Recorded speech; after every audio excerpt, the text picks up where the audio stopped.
Dear friends, warm welcome to all of you. It's really wonderful to continue this Sajjana Sangatya, these spiritual interactions through live streaming. So we started almost 1.5 months back. Almost we are reaching to 38th day or 37th day of this lockdown period. It's really so beautifully we are progressing, learning from each other, sharing our experiences, sharing the beautiful vibrational energies, because all of us are, sharing something very profound with each other. So, dear friends, today I have chosen a beautiful, important topic for everyone, which interests everyone. This is very, very important. Meditation, the alpha and the omega. That's for our topic for today. Even though some of you are really very advanced in your practices, and many are joining in meditation path now, because at this point of time you have come across this information about the science of meditation. But this topic today that I have chosen will interest everyone.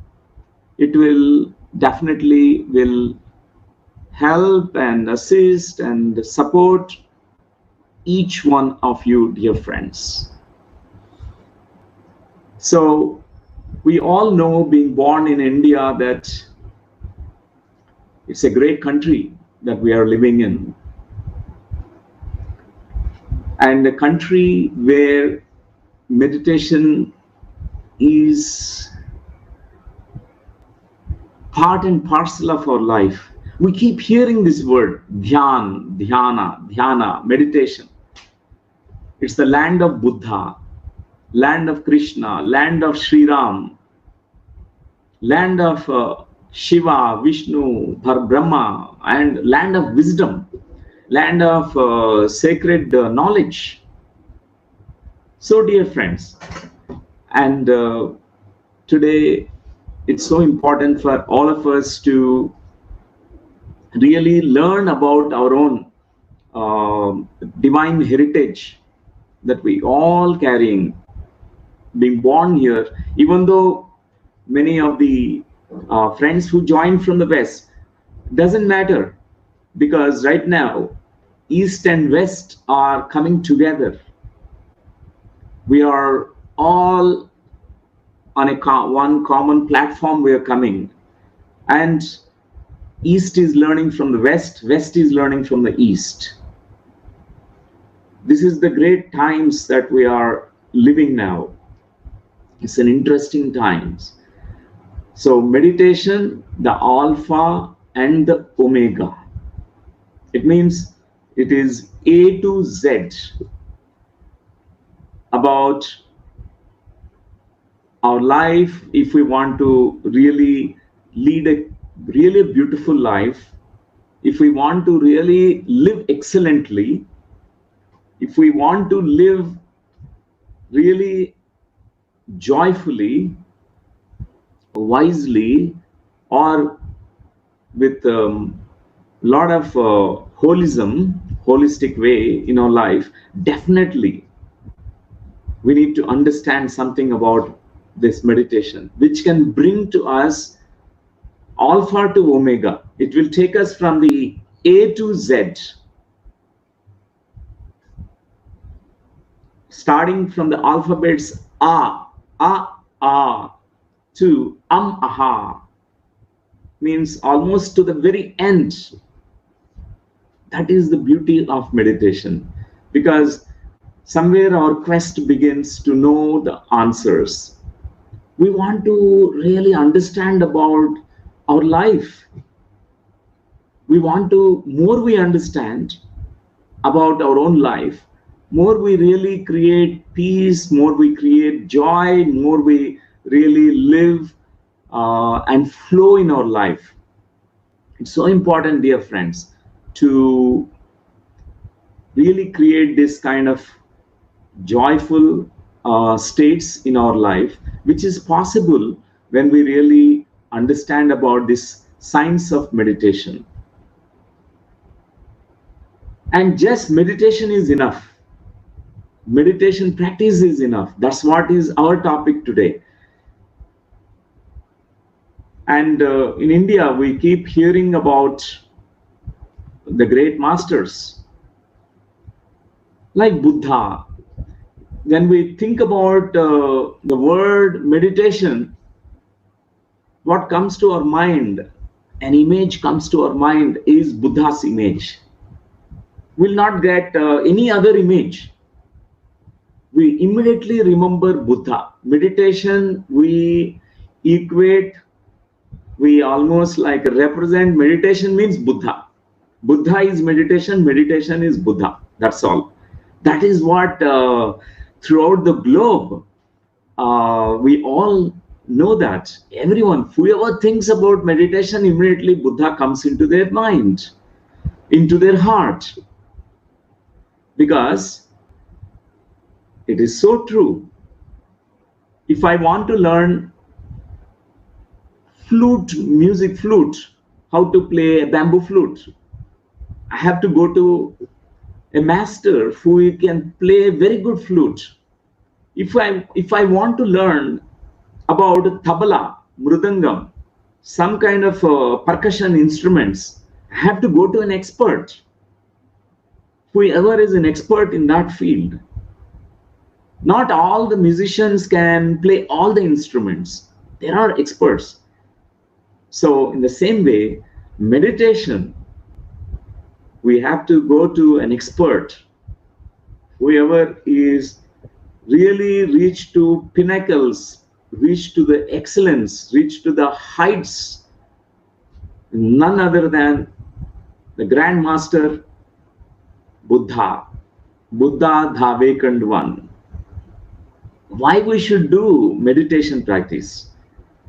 Buddha used to give these very simple answers through many sutras for even lay people. He was speaking in the language of the lay people, laymen, who is not illiterate, who was not educated, who was just not studied in the school or college or nothing. They are living in the villages.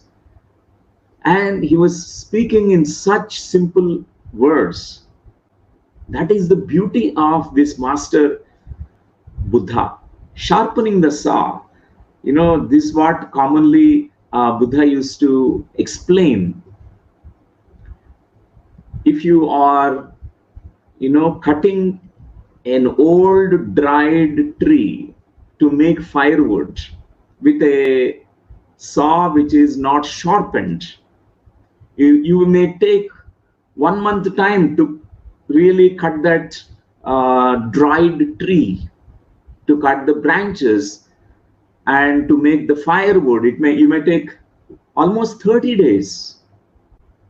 But when you sharpen the saw, it may take just maybe a couple of hours, maybe 6 hours, 8 hours. When you sharpen the saw, then you will take only just not even a day. And next few hours, you are able to make the firewood from this dried tree. So, dear friends, in the same way, whoever is a practitioner of meditation, whoever is sincere in their practice, they sharpen their awareness, mindfulness skills. They will sharpen the saw. They're going to really sharpen their whatever the faculties of awareness they have. They sharpen their intellect. They sharpen the moment-to-moment living. They really become an expert in living moment by moment. So it is so important. And the coronavirus at this point of time, during this social distancing, isolation, living in the homes, and we are not going out, and the only way is now to go within, because we have plenty of time. We are either sleeping or reading books or meditating, or we are also having some entertainment, some conversations. But when we are going within, we are sharpening the saw. We are refining our awareness and cultivating our mindfulness. So interesting, dear friends. And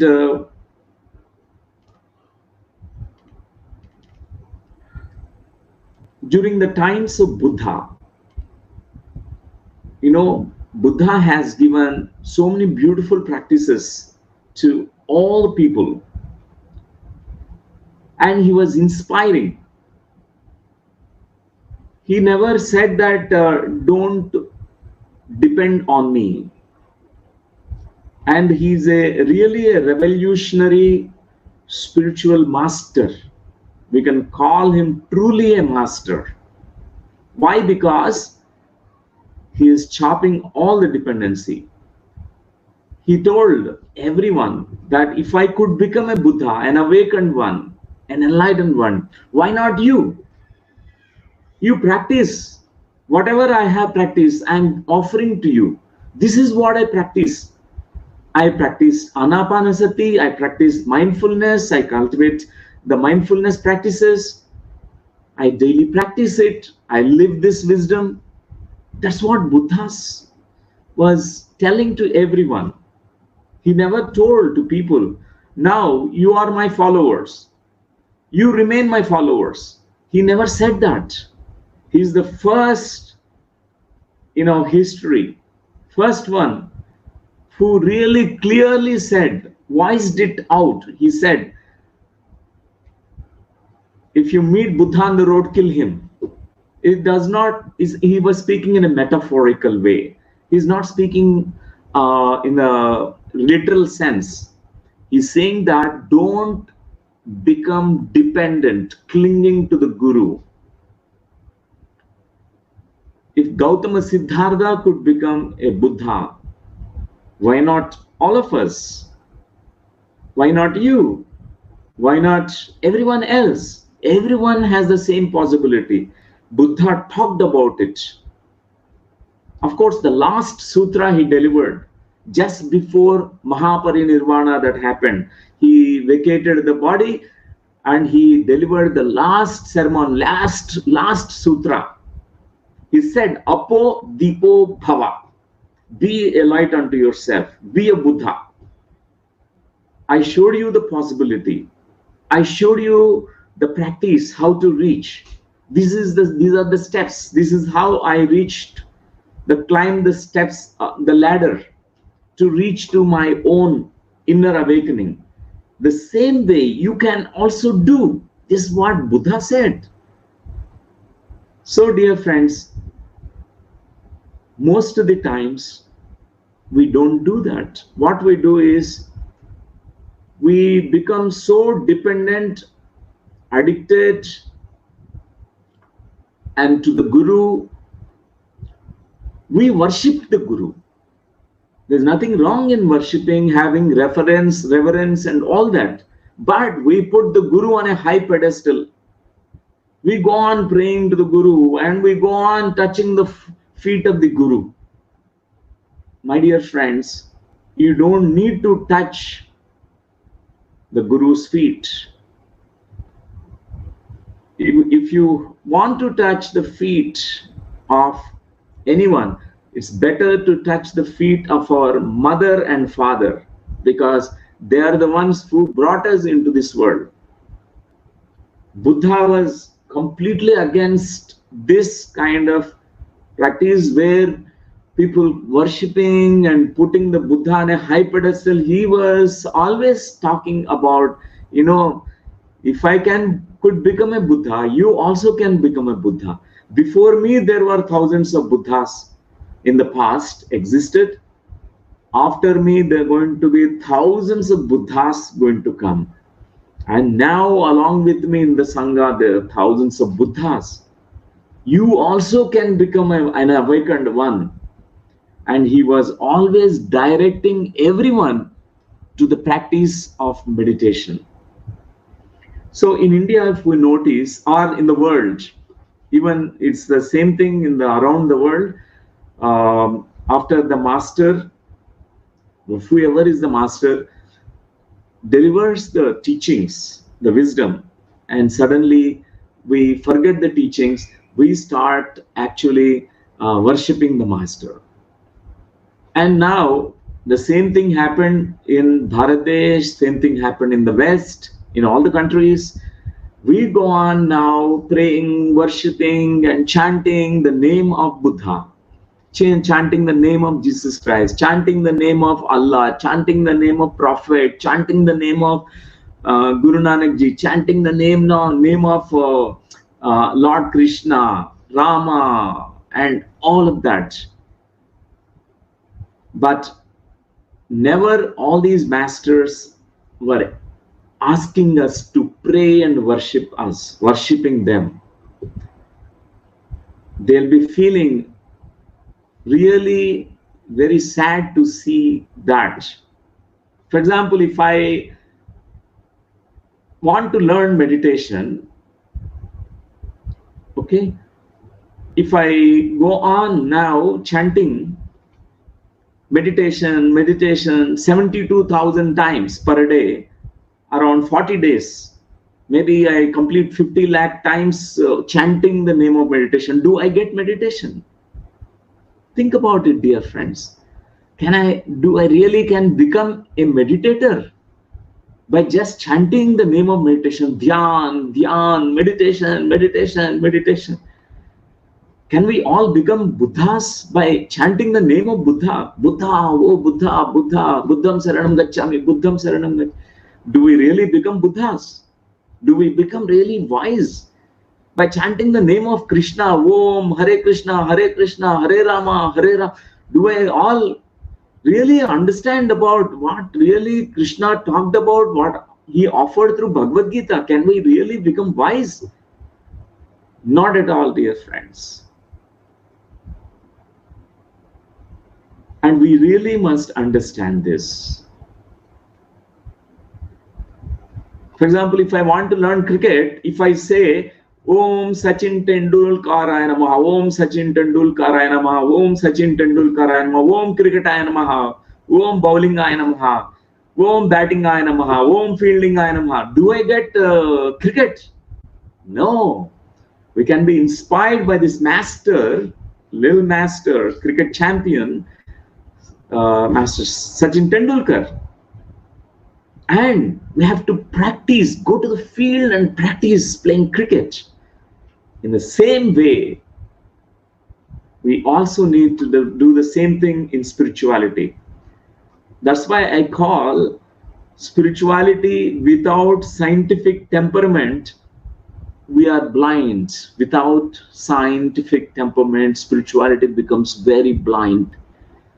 We become so blind. We just blindly do and follow, and without questioning, without opening, without practicing. It's so important. We have to really bring the scientific temperament.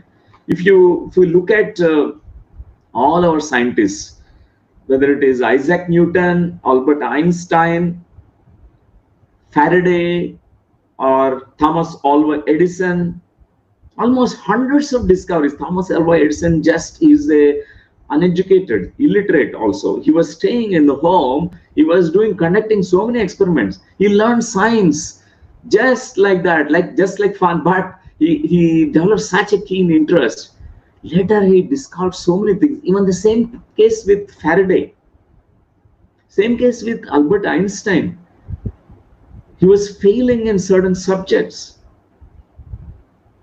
But all of them, the genius. But even now we remember those scientists. Albert Einstein, we remember all those scientists But now we don't pray to them. We don't worship, oh, Einstein, we don't worship. But we taken the essence of their discoveries and we apply in daily life. We need to do the same thing with all the great teachers. Buddha, same thing we need to do with the Buddha also. Buddha is such a great master to open the doors of that possibility, how any human being, even an illiterate, also can become a Buddha, an awakened one, a master. The same message was delivered by all the masters. If we listen to carefully Lord Sri Krishna, he also talked about it, that don't depend on outside things, don't depend on outside people. Only an external guru is only an inspiration. He only brings you to your inner guru. He only makes you look at your inner guru. That's his job. He tells you that Udared Atmanam Atmanam Avasadiyat. This is one shloka by Lord Sri Krishna. He said, uplift your own soul. Udared Atmanam Atmanam Avasadiyat. Don't expect others to uplift you, to heal you, to transform you, to give you all the wisdom by placing their hands on your head. Lord Sri Krishna told it's not possible. You need to do your practice. Otherwise, the whole globe would have become already enlightened. If a guru keeps his hand on our head and we become enlightened, the whole earth would have become enlightened. But it's not the case. By keeping the hand of the guru, you will not be enlightened. By just worshipping, praying, and falling onto the feet of the guru, we will not be enlightened. Whatever Buddha, whatever those gurus, teachers practiced, whatever they prescribed, whatever they asked us to do, that practice need to be practiced. If we truly learn from all these masters, we immediately become not a devotee, instead we become a disciple to all these masters. Otherwise, throughout the globe, we want to become a devotees. Even India is the land of all Babas and Swamijis and gurus. And throughout the globe, it's the same phenomena. We make somebody a guru and put the guru on a high pedestal, make him seated on the high pedestal.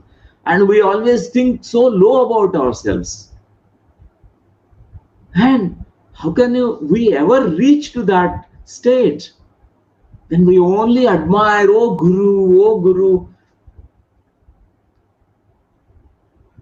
A real master feels they won't encourage that kind of stuff. A real master wants you to also become master. He says, now practice, my dear friend. Don't put me on a high pedestal. We are all the same. Only I did my practice of meditation. I realized myself, the same thing with you. You practice these teachings. These are my discoveries that I made through my own practice. This can be helpful. These are pointers to you. So, dear friends, we don't need to put any guru on a high pedestal. We can have a deep respect. For example, my guru, Brahmashri Pitamaha Patriji, who taught me meditation, I have very deep reverence, a deep maitri, deep connection. I have a deep gratitude. And I sincerely practice meditation. My guru, Brahmashri Pitamaha Patriji, told me, don't depend on me. Don't come to ask me questions. You find out your own answers. He taught me how to observe the breathing. He told me about this practice. He said, 40 days meditation practice. Every day, 3 hours you practice. When I heard this, I thought, I want to see this Guru. But he is saying that 40 days after the practice, I must meet this Guru. So I continued my practice every day. But I found it so challenging. But within 40 days' time, I was so sincere. Initially, it was difficult to control this monkey mind. So, dear friends, I could really sincerely put myself into the practice, and I have reaped the benefits. I really, today the topic the alpha and the omega meditation is, that means it teaches you the very first basic lesson about awareness, mindfulness. And the omega, what is the omega of meditation is samadhi, enlightenment, nirvana, whatever name you give, moksha, mukti, enlightenment, or kingdom of God. This is what Lord Jesus Christ said. Kingdom of God is nothing but enlightenment, nothing but nirvana. There's the kingdom of God within us. It's not somewhere else. And Buddha talked about in the language, in Pali language, he said it's nirvana. Nirvana is a state of enlightened state where you know who you are. That is the omega. The alpha is your mindfulness. You become aware of yourself. First, you become aware of your mind, all the monkey nature of your mind. You become aware of your habitual thought patterns. You become aware of the emotional stuff that comes out, spills out of you. You become aware of your how life is a mess in your life. You become mindful of how you are leading your life with so much of unconsciousness. You become aware of your unawareness initially, and then you become aware of your awareness later on. Then one day you become aware of your breath, you become aware of the silence within you, you become aware of your own inner magnificence within you. So this is the alpha of the meditation and also the omega of meditation. So dear friends, let me share this about this slide where this is what prescribed by Buddhist masters, Buddha himself. He said the subjects of the four protective reflections are, means in any beginner, they need to have a kind of focus, they need to have a kind of some inspiration. He talked about four things. Number one is Buddha himself, an awakened. Buddha word you can remove and keep the name an awakened one. So Buddha is just a name for the awakened one. For example, you are becoming an awakened one, you are called a Buddha. So Gautama the Buddha. In the same way, even Lord Krishna is a Buddha. He is an awakened one. He's born enlightened. We say that maybe many incarnations back, Lord Krishna practiced meditation and then he reached to that Paramatma stage. And the same case with Lord Jesus Christ. He's also a Buddha, an awakened one. So first is Buddha himself. The second is loving kindness. The third one is loathsome aspects of the body. Means we need to know the impermanence of the body. And the fourth reflection that Buddha advised is called as death, the dying practice, dying process. So Buddha himself has these different qualities, amazing qualities. So we can know that Buddha is a holy being, means he reached to wholeness. We all need, in a path of meditation, we need someone like a kind of who have attained. So we can always consider Buddha as our kind of inspiration, because Buddha is truly an embodiment of meditation. This practice of meditation, Buddha is the picture that we get. That's why he represents this wholeness that can be found within us. That wholeness is holiness. You become holy by reaching to your wholeness. You are a whole and complete being. That's what you realize. That's what Buddha has realized. That's what is holiness of Buddha. And the second is he's an enlightened one. He's an embodiment of truth. He has come to know about this awareness, pure awareness, which never will be going away. The body may be extinguished, the body may just become dust unto dust, the body may die, the mind may die, but this awareness within you is the light within you, which will never will be extinguished. It always will be remaining in you. So he reached to that what is called nirvana state. This is another important thing, the quality of Buddha, an enlightened one. He's an embodiment of truth. He's seen the truth as truth, false as false. And the third quality of Buddha we need to know is walking the talk, meditative living. His conduct means he brought everything, whatever that he realized inside, he brought it into the daily living. He was living the meditation. He was living his wisdom in daily life. He has become like a Buddha in life itself. Meditation living, meditative living. Like many, they only, while meditating, they only realize things in the head, only during meditation. But once they open the eyes, they forget everything. In their life, they become angry, they have animosity, they sometimes hurt others, they have wrong speech. Many things are coming out of us. But walking the talk, whatever he used to tell, he used to practice it. And the fourth quality of Buddha, because this is what inspiration of Buddha is about, common sense and uncommon sense. He has the greater uncommon sense, means intuitive wisdom, intuitive intelligence. That means he surpassed the greater intelligence of the soul. He has come to know about it.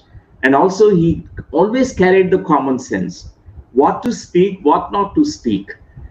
We all must carry this common sense. When to speak, when not to speak. How much to speak, how much not to speak. When to express, when not to express. For example, you have anger. How to express anger, when to express anger, on whom to express this anger, what's the right dose of anger that need to be expressed, in what way you need to express your anger. This is called common sense. For example, in our daily life, we encounter many situations. And because we lack common sense, we go through so many kinds of troubles in daily life. A spiritual person really means that he also carries this common sense. We bring it into daily life, daily living. When you are eating food also, we must have common sense. And in every aspect of life, common sense need to be there. And then the fifth quality of Buddha is caring for the welfare of everyone. He's a welfarer. He always wishes the welfare of not only himself, but welfare of everyone. The society, people, the whole globe. And another quality of Buddha is he's the leader. A true leader, a spiritual leader. And a leader without leading. Generally, a leader is very dominating, imposing, authoritarian, pushy, autocratic, that kind of dictator leaders we find in the world. But Buddha is a kind of a different nature.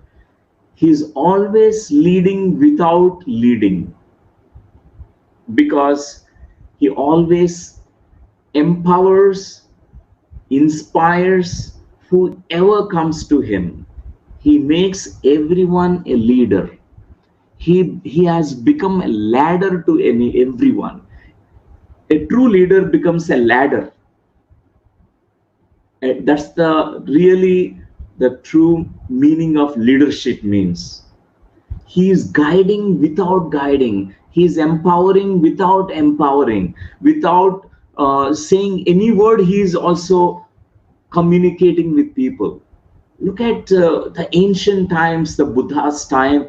There's the biggest Buddha Sangha was existing. Almost more than millions of Buddhist monks. They were actively formed many spiritual community around the globe. They mean Southeast Asian countries. In India, we have the largest Buddha Sangha. All the monks, they used to have such coexistence. Because under the leadership of Buddha, he never told anything to anyone, but he was leading silently everyone. And he is such a great teacher. Even a lay person used to understand about what the language of Buddha. So simpleton. He's not really a teacher. He used to call himself as a Kalyana Mitra. Kalyana Mitra means who is called as a noble friend. He used to always tell to the people that I am your friend. Don't call me a guru and teacher. I'm an awakened one. Of course, I'm an awakened one. But I am not a teacher to you. You are a teacher unto yourself. Meditate, practice meditation. So he was teaching without teaching. He was inspiring.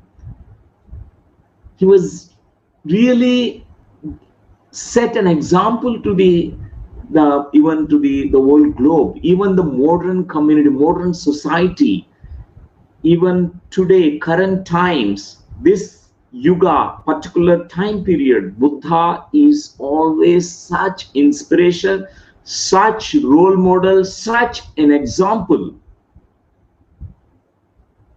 And he is known as an awakened one. He is awakened to his fullest faculties of senses, not only five senses, even other senses, and he's even all the wisdom. Is an awakened one. He is an exalted one. Whatever that we can think about, the peaks, he reached to the highest levels of consciousness. So that's why I'm sharing about these beautiful 9 qualities of Buddha, so that we also are inspired by Buddha. That's why we all need to have a kind of a role model. So we all know that, okay, this enlightened being, this Buddha, his whole, complete, enlightened one, walking the talk, and he has common sense and uncommon sense, caring for the welfare of the society, and the leader, teacher, awakened one, and he's an exalted one. And the second protective contemplation or reflection, which forms for every beginner, it really motivates and makes them move forward, is called loving kindness. This loving kindness is so important, dear friends. It's our true nature. It's our, really, in all of us, this loving kindness exists. So when we are in deep contemplation, when we're looking inwardly, we recognize that we all want to really experience this loving kindness. We want to be kind, and we want everyone to be kind to us, whole existence to be kind towards us. And we also want to be kind towards others also. Nobody wants to be angry at others. Nobody wants to hate anyone. That's our true nature, this loving kindness. And the third important reflection Buddha advised is loathsome aspects of the body. That means this body, one day it goes through decaying process, it goes through illness, it goes through death, old age and death. It's so natural. Everybody, whoever is incarnated in a body, know that the body goes through this process of change. Body goes through several changes. We need to know this body is full of pus, phlegm, sputum, and if we look into inside this body, we will find all the dirt, and our intestines particularly is all the material. Only outwardly we are looking in a mirror and we say, whoa, it's a beautiful body I have.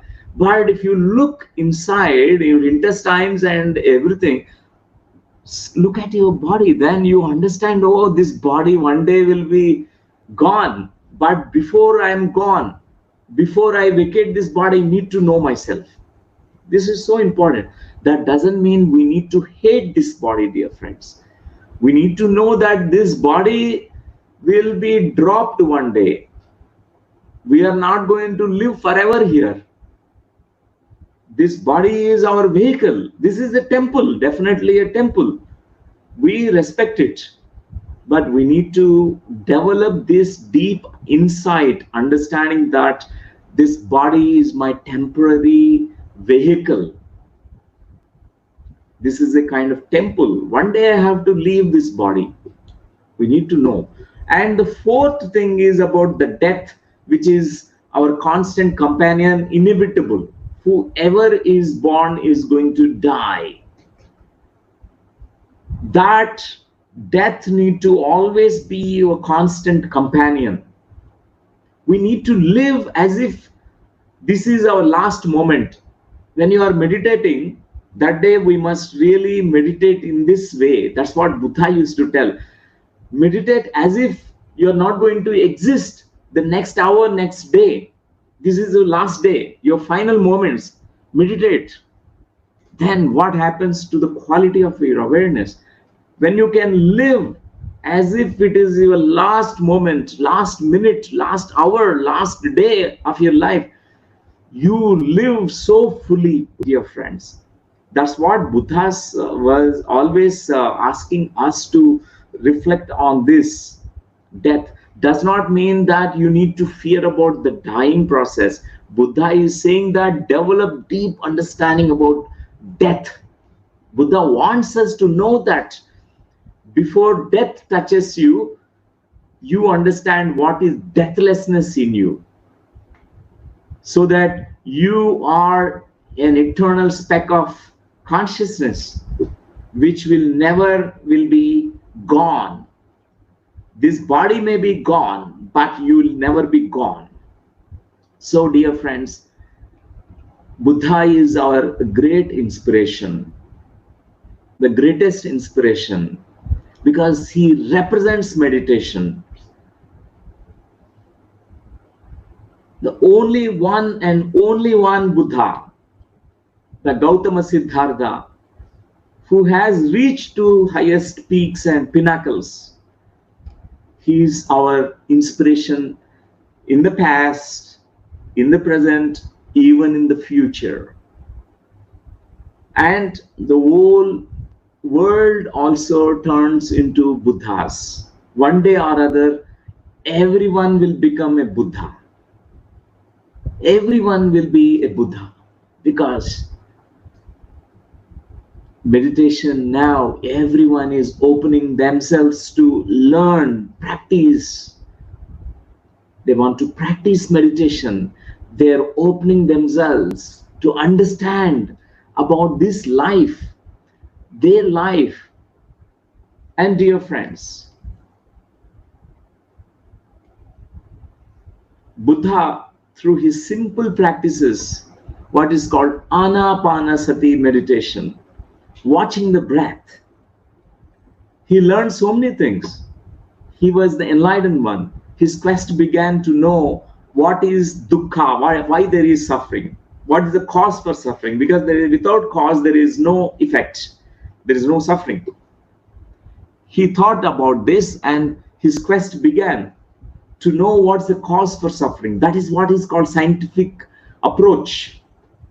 Buddha is a spiritual scientist. He practiced scientific spirituality.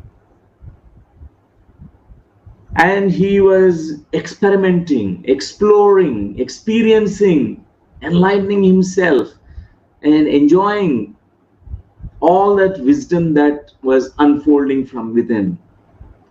So, the final fruit of his great sadhana, his meditation practice, Buddha have come across this eightfold path, something very beautiful that he offered to the world.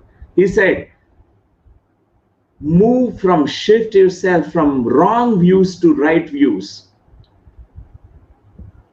from wrong results, wrong intentions to right intention, right results, wrong speech to right speech, wrong actions to right actions, from wrong way of earning livelihood to the right way of earning livelihood, from wrong effort to the right effort, from wrong attention or wrong mindfulness to the right attention, right mindfulness. And he said, the last one is called Samma Samadhi, Samyak Samadhi. Generally, we misunderstand this Pali word. The last two, he said, Samma Sati, Samma Samadhi. Or in Sanskrit, we can say Samyak Sati, Samyak Samadhi.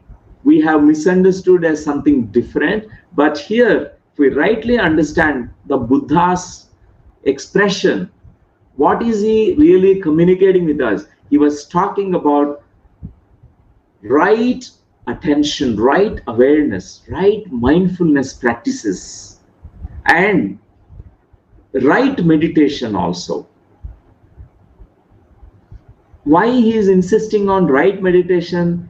Because meditation, if you begin the right meditation, it will lead you to the omega, the fruit of meditation called samadhi.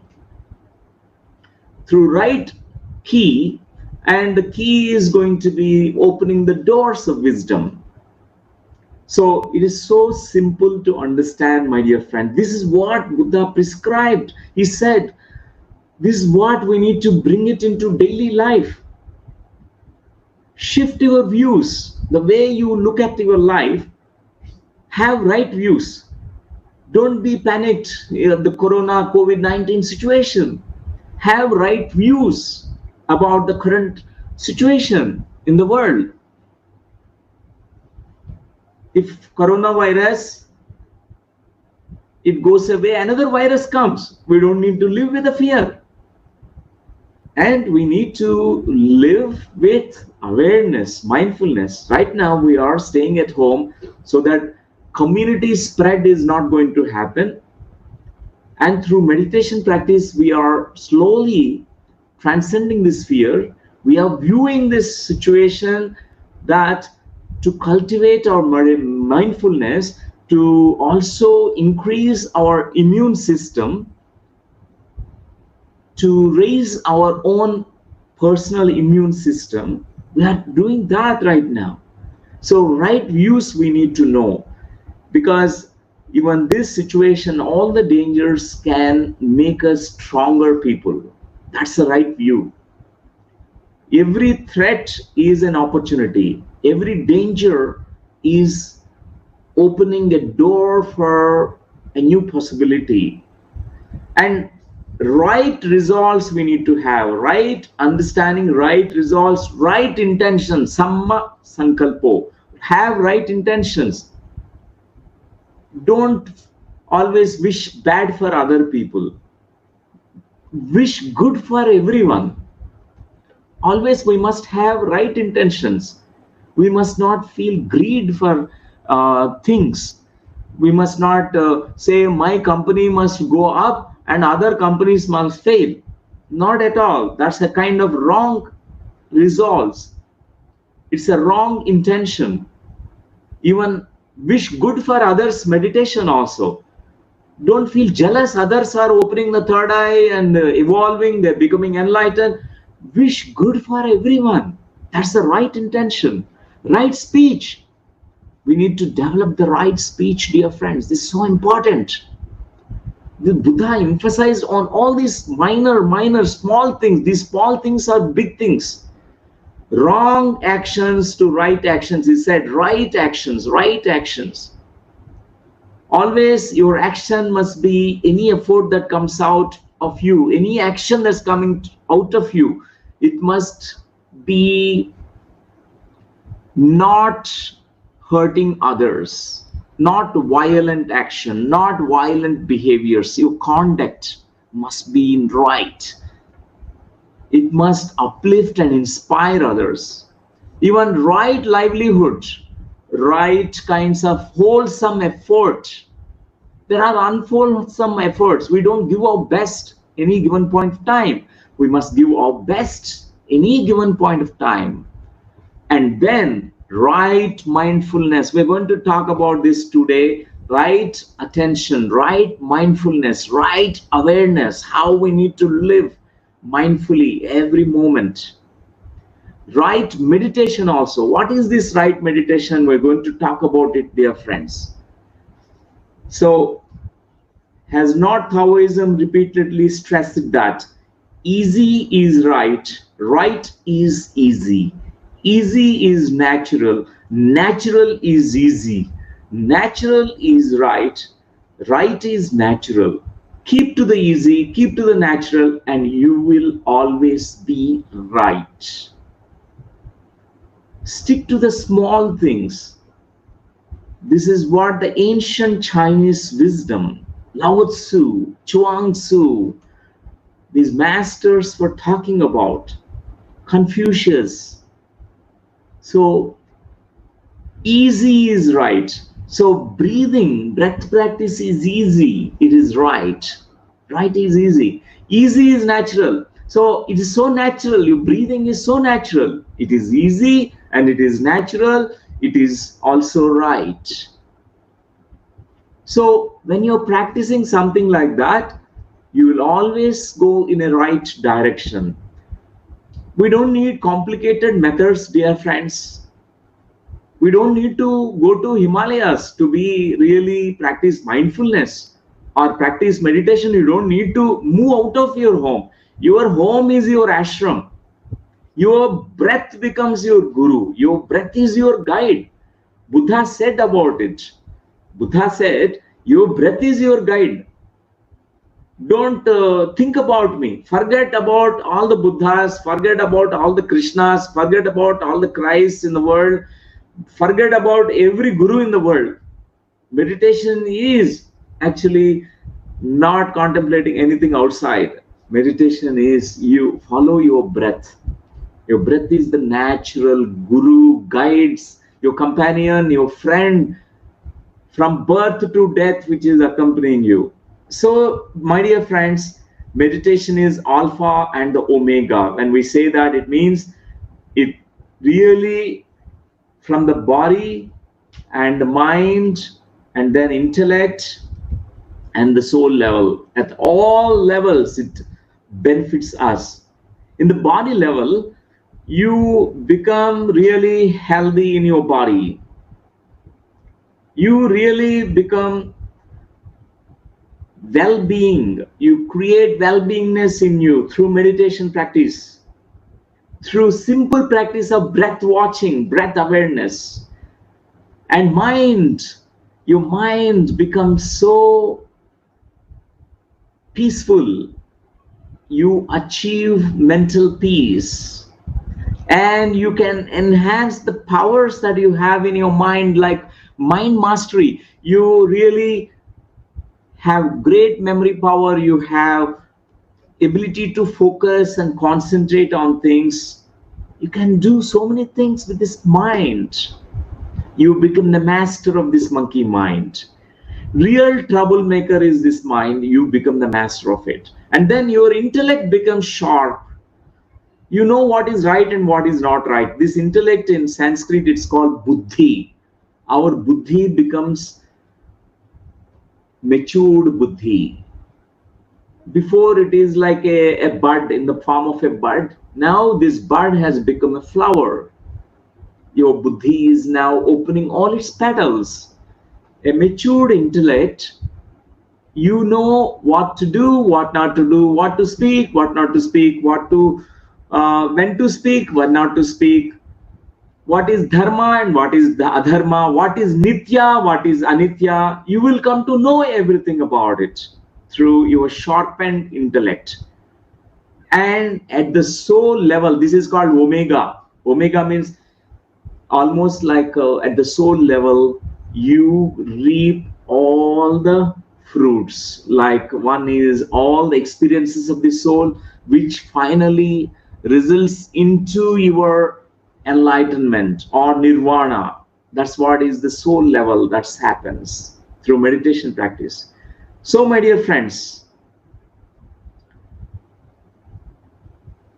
6 mindfulness practices Buddha has given to us. Today, I want to emphasize on these practices because it will really give us so much clarity. We need that clarity. Many around the globe, they confuse the Buddha's method.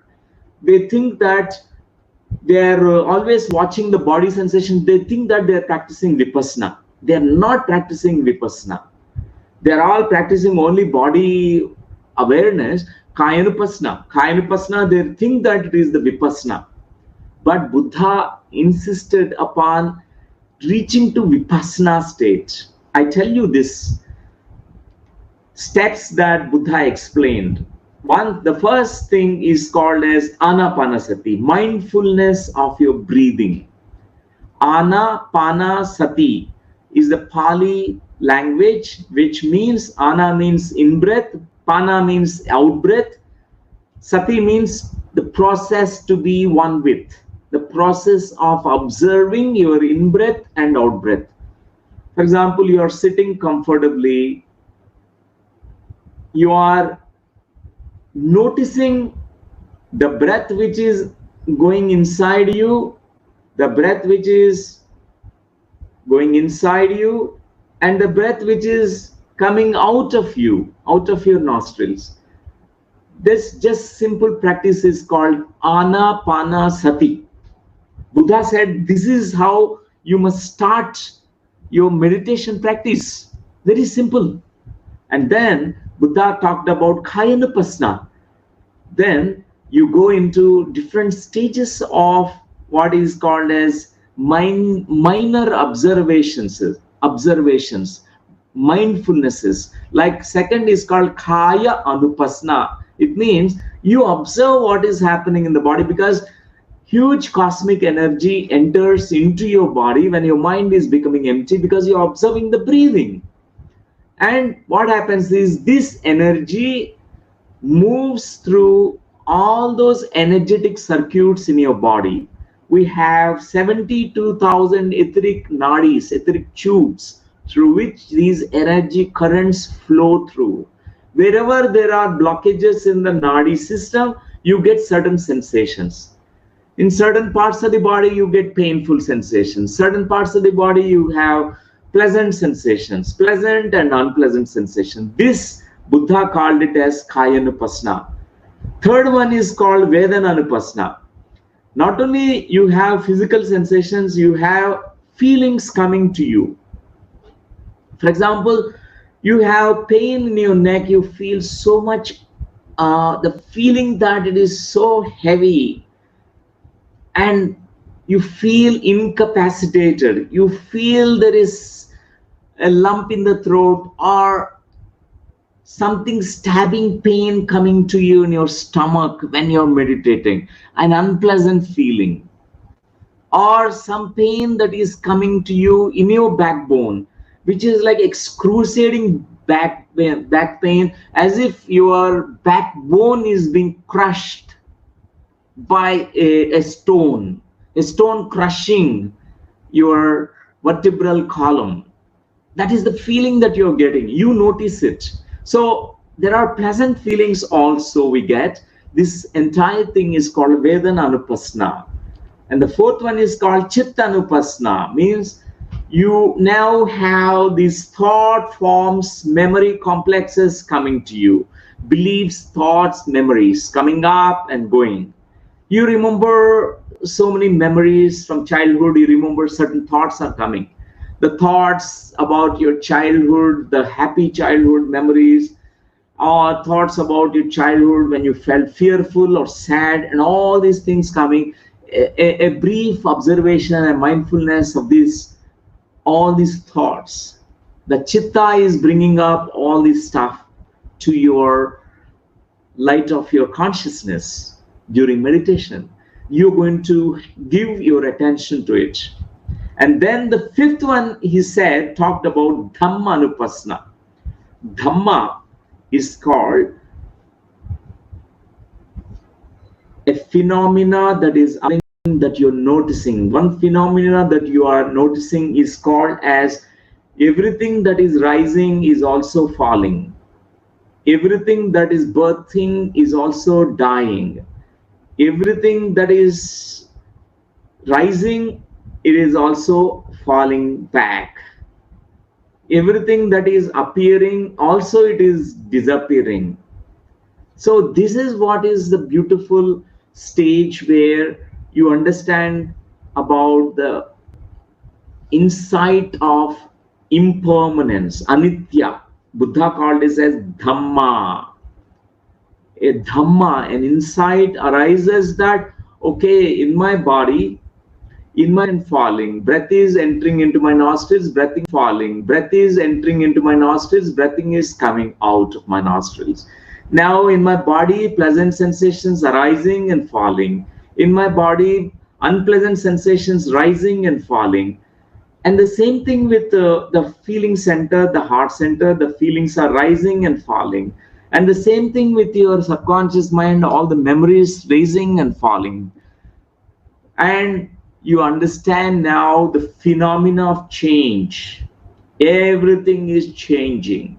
This too shall pass away is a very deep, profound insight that we learn during the stage where Dhammanupassana is occurring. You understand now, you realize because of your mindfulness practice, it is really the change that is permanent. The change is constant element in everything. Whatever that you are observing, your body, in your mind, your emotional mind, in deeper subconscious mind, everything is rising and falling, birthing and dying, and everything is going, changing, fluctuating. This is called Dhamma Anupassana.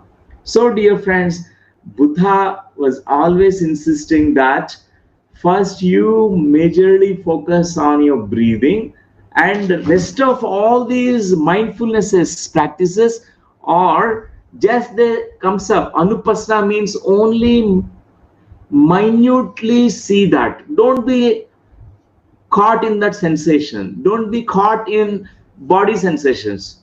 For example, you like some pleasant sensation in the body. You say, I like this body sensation. I want it every time. I like it because it is creating a kind of pleasure in my body. We get stuck in the body. But our goal is not the body, dear friends. And many, they stuck to the body sensations. But our goal is neither you crave for the sensations which are pleasant, neither you develop aversion to unpleasant sensations. You remain in the neutral position. This too shall pass away. This also rising and falling. It goes away. That's what we need to develop. That's why he said, only minutely observe and quickly come to the stage where you really go beyond the body. Vedanupassana, feeling center, Chittanupassana, the subconscious stuff, all that. Then Dhammanupassana, change which is the constant one, impermanence, that's constant one. That we need to observe. Then what happens is you arrive at Vipassana state. So many think that around the globe, this is what they think. They go on observing only sensations, only in the body, only feelings. When do we really reach the Vipassana state? Buddha majorly talked about Vipassana. Our goal is Vipassana. That is the flowering, the fruit stage of meditation practice. If you are very sincerely practicing meditation, you arrive at vipassana stage very soon. Whoever practices every day is allocating certain time. Every day you are practicing 40 days. Mandala Diksha. Mandala means 40 days meditation practice. Within 40 days, you can arrive what is called vipassana state. Pasna means seeing. Vipassana means great clear seeing with your third eye. It's called all third eye experiences. You notice with your inner awareness, the flame of awareness, which is completely lit in the middle of the forehead. This is called the wisdom eye. This eye is the third eye that we all have. Through that wisdom eye, we gain the wisdom of your eternal soul, the wisdom of your consciousness, which is beyond time and space. You experience all the experiences of the soul in the vipassana state. My dear friends, this is our goal in meditation. In meditation, when a practitioner reaches to vipassana state, they really receive all those meditational experiences. And final fruit of all the meditational experiences called, seventh is called as nirvana. So all your meditational experience also you have to observe, witness all the inner experiences of that's coming out from your consciousness. That's the vipassana state. As a result, you reach to what is called nirvana. Nirvana is cessation of all the suffering in you. You understand that you are not that which is changing constantly. So you are not that body which is changing, the decaying, is becoming diseased, it is acquiring illness. You are not the body, because you realize that you are not the body, you are not the mind which is changing and fluctuating, you are not your emotions. Some emotions are good, some emotions are bad, and you go on really having this roller coaster rides. You realize that you are not that, you are that witness consciousness, you are that observer which never is going to be gone. You are going to remain. You may die, but still you will not die. Nirvana is the state of consciousness where you realize your whole self, complete self. You also realize there are many levels of your self-realization. Buddha talked elaborately about it, dear friends, from the first level of enlightenment to the greater levels of enlightened states. He talked about it, maturity in enlightenment.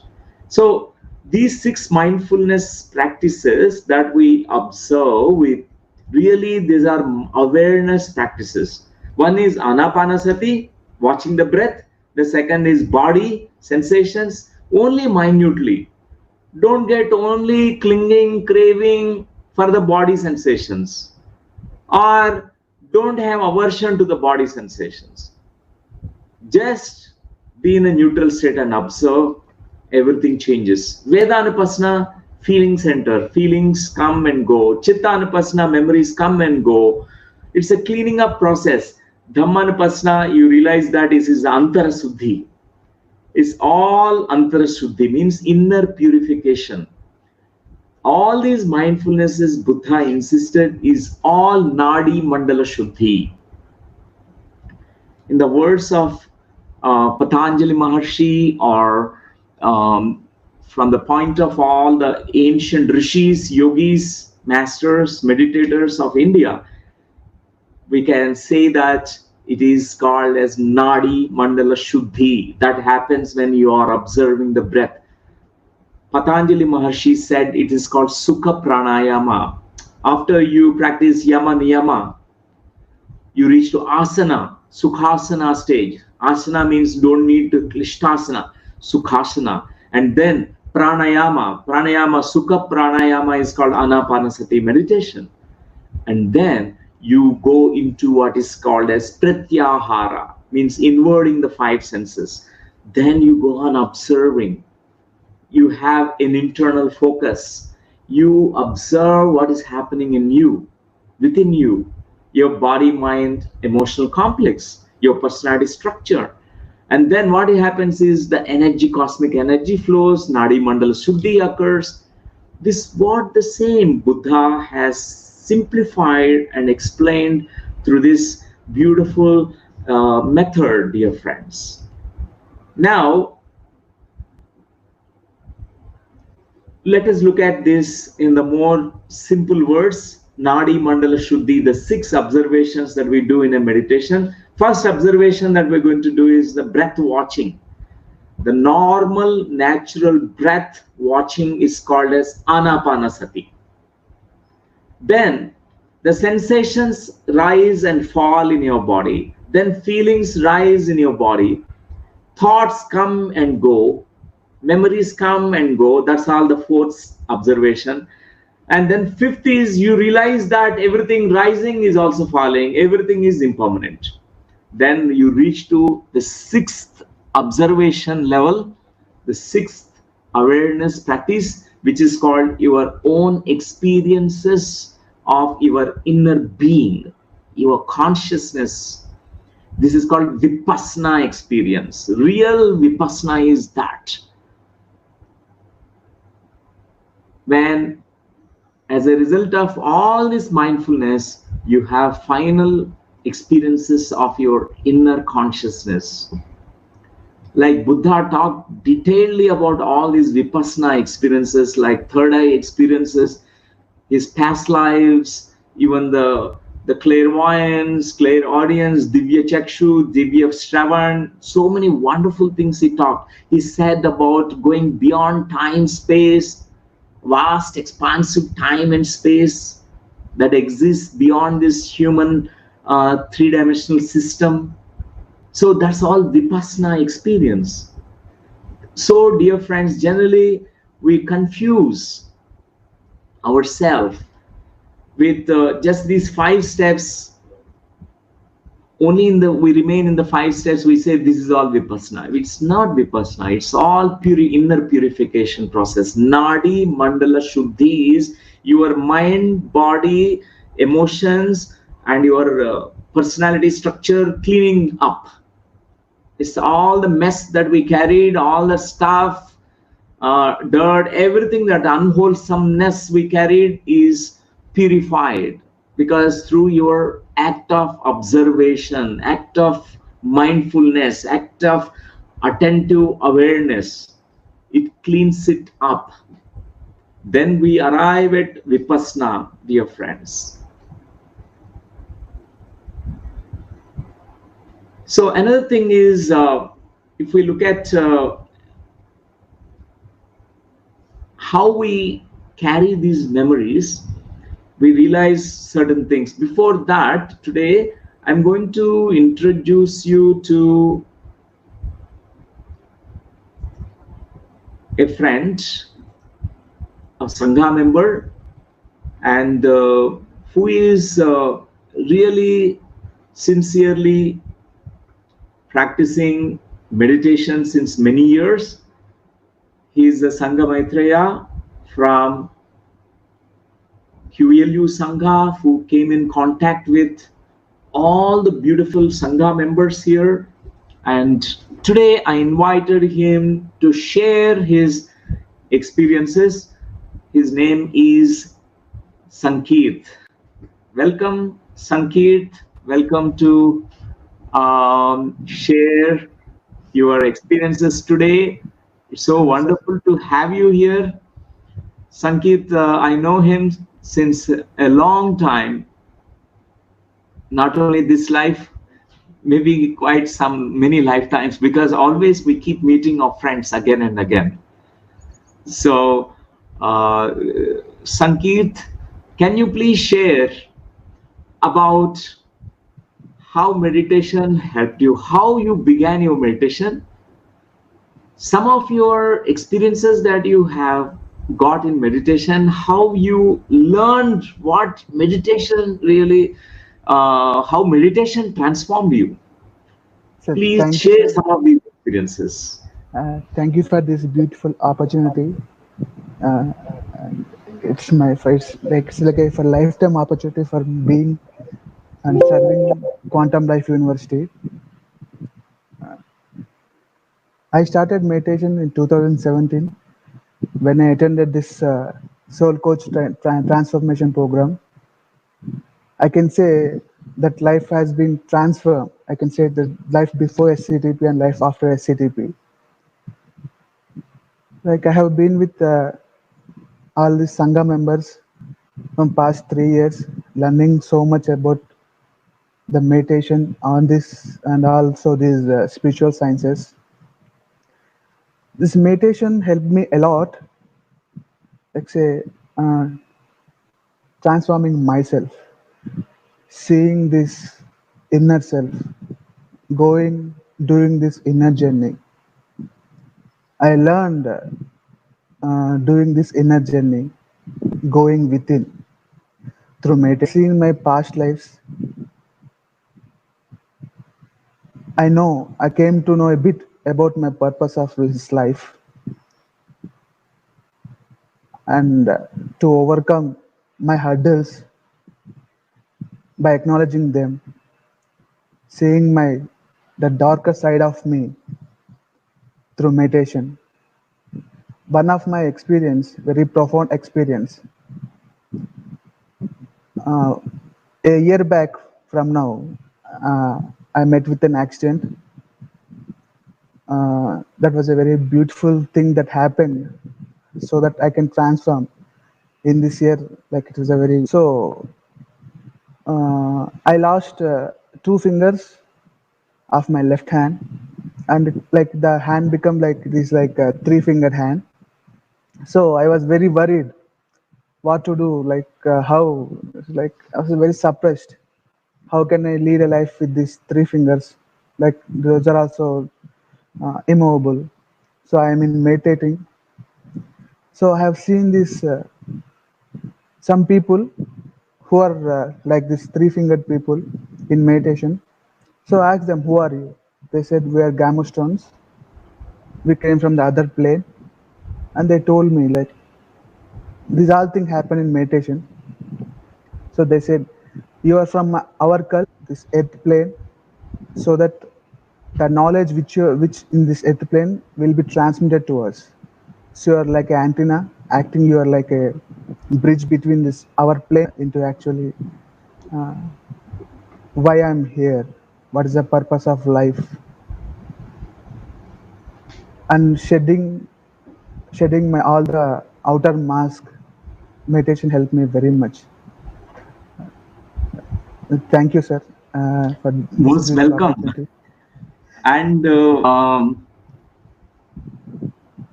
some of your experiences that as vipassana experience means where you could clearly see and clearly experience your own inner being, your soul, and certain things. Can you share one or two experiences of this? Yes, yes, definitely, sir. Uh, I got to know about this thing about the soul contract thing. Uh, I met with my brother. He's a gifted child, and I was very much worried about into meditation. I have seen that soul contract between our brother, between brother man. He came to us. Him. He was a great master. Lives, we are his disciple. So give us a chance to serve you. Serve you. So he has came to our family as a gifted child.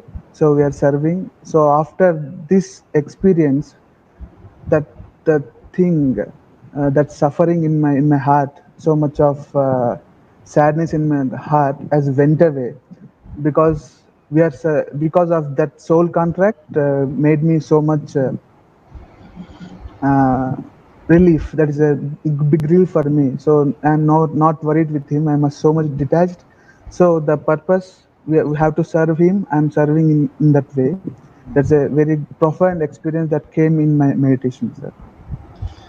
Wow, Yes. this is amazing. we are really meditation practice, the soul contracts that we make even before incarnation cycle, how we are so connected.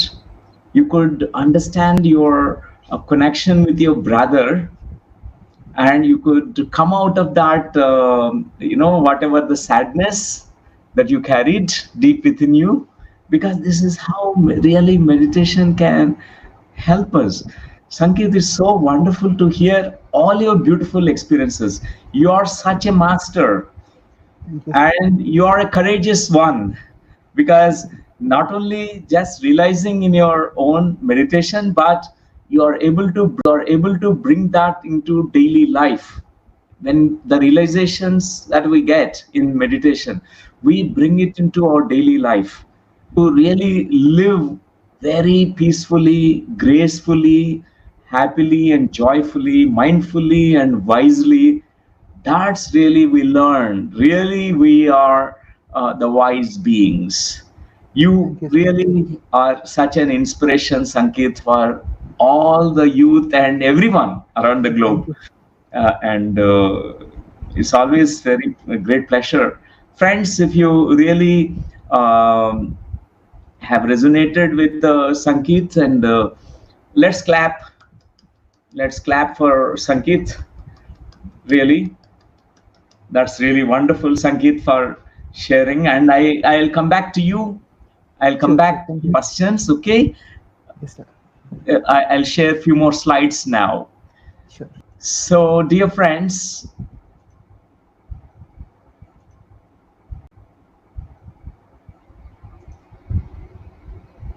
now I was talking about this memory processing. Are you able to hear, dear friends? Is the voice clear? Some of you writing no sound. Maybe some network problems somewhere. But we'll get through it. We'll get good audio now. So, dear friends, I tell you these examples because we just talked about this beautiful method Buddha has explained, the path of meditation. And in any memory, we can understand through this metaphor of a memory. For example, we all have memories. There are certain memories which are pleasant and memories which are unpleasant. We label them as good memories and bad memories, or memories, and all these nomenclature, and we all give. So a memory is a memory. Certain memories are neutral memories. We know that even if you remember, it's there's no emotion attached to it. You don't feel bad about it, and all that. So there are three components that exist in every memory, whether it is good, bad, or neutral. So that's what we need to understand. Because when we are stepping into meditation path, we also are through our consciousness and awareness, we're processing these memories. I'll explain to you about this. In a memory, there are three things that are so thought, feeling, and sensation. There is a thought, a belief in any memory, and a feeling that is arising in you. There is an emotion attached to that memory, a feeling attached to the memory, and a body sensation, a sensation in the body. These three components exist in every memory, dear friends. Is it clear, dear friends, to you? I now bring Sankeet also to, so that we can speak about it now. So Sankeet, Sir. I think, yeah, I'm just finding a way to put you here. And okay, now I got you. So I'm talking about this thought, feeling, and sensation. Okay, in any memory, whether it is bad memory or good memory, right? These three components exist. right, Yes, Sanket? yes, yes, yes, sir. Yes, sir. Yes, yes. So, because you have processed many memories, I want you Yes, to tell me one good memory that you remember from your childhood. Any memory yes, sir. that comes to you spontaneously now. Yes, sir. Yes, sir. I was in a stage performance doing for this school anniversary day function, sir. Okay, I on a was stage like, performance. yes, I was doing very well, and people around me are clapping, and I was very happy. That is this Wow, thing that, wonderful. So, yes, sir. can you close your eyes for a while? Yes, sir. Let's do the process work. So, dear friends, this is something very, very wonderful to know that in any memory there is a three components that exist. One is sensation, the second is a feeling and emotion, the third one is thought and belief. And Sankeet is right now is in front of us. Is in sitting with his eyes closed, and I'm going to ask him few questions in his meditative state. He is now with his eyes closed. Dear Sankeet, now I want you to observe your breathing. Notice the silence within you, the silent space in your mind. And also, right now, I want you to give attention, your awareness to this good memory that you already recall, which is still there in your fresh in your mind. Give attention to that memory. At this moment, I would like you to process that memory with all your attention and awareness. For example, if you're tuned deep inside this memory, the memory of your childhood when you're giving a stage performance, and that moment the whole class is clapping for you, I would like you to completely feel it, experience it once again as if it is happening now, because there's no time that exists. This moment with awareness, you are tuning into that memory, it becomes now. This is like your now and the past is bridged. At this moment, I want you to tell about how is your body feeling in this moment. What is the sensation that your body is feeling? It's kind of levitating feeling, sir. Levitating feeling. Okay. And I would like you to give attention to this levitating sensation, and also what is that emotion that you're feeling in that moment, whatever it is. When you have in the body the sensation of levitation, featherlessness, or lightness in the body, like floating sensation, and how does it feel to you? To what is that emotion that you're feeling in that moment? It's a joyous feeling, sir. Joyous feeling, joyous emotion. That's really good. Now, I would like you to give attention to whatever the thought that's going on inside your mind, the thought which is rising in this good, pleasant memory. On the stage, you're giving good performance, everyone is clapping. What is the belief and thought in that moment that is perceived by your mind? Become aware of it. I have been creative. I have been creative. I'm creative. I'm creative. That's interesting to know that. So at this point of time, Sankeet, I Yes, would sir. like you to just notice it as a detached observer. Watch it mindfully. When we are mindful, we know that we are not that what we are watching. This is the memory that belongs to the past. We are labeling it as pleasant memory, but it belongs to the past, right? Yes. So just become an observer of it. At this moment, I would like you to again bring up one unpleasant memory from your childhood. Any memory that comes up spontaneously, just give all the attention to that, whatever that negative, unpleasant memory which can spontaneously come up. Give all your attention now to it. Become aware of that. Feel it in your body as a sensation. There's sensation in the body. Give all the attention to it. And also, whatever the emotion that is bringing, give attention to it. And also, notice what is the thought, belief, thought, emotion attached to this. As this memory becomes very clear, as you observe it, I would like you to talk about it now. Describe about this unpleasant memory, dear Sankirt.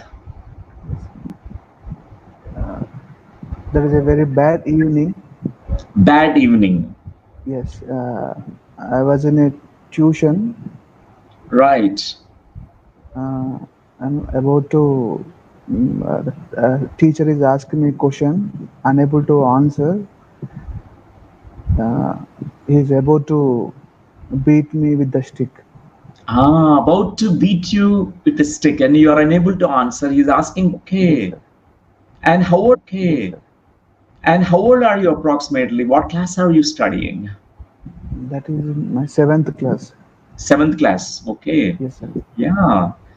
So you're saying it's a evening time? Yeah, evening, almost eight Evening time. o'clock in the evening. 8 o'clock in the evening. Yes, sir. Right. So right now, give attention to these three components of this memory. One is the body sensation. What is your body feeling in that moment? What is the sensation that you feel in the body? And you are unable to answer. You perceive that the teacher is ready to beat you with the stick. And Yes, in that moment, what is the sensation that you feel in the body? it's very shivering and Shivering. Your body is shivering. And what's happening emotionally in that moment to you? it's a very fear and gripping kind of. Fear is gripping in you, the fear is rising in you. And what is that thought that has come up in that moment? What belief is formed in that moment when this bad memory is occurring? It's better someone could save me from that situation. Someone would come and save me from that situation. Okay. If someone could save me from that situation, you're feeling helpless. You want someone to help you, right? Yes, sir. Yeah, that's the thought. If someone could save me from this situation, right? So at this moment, just observe, be mindful.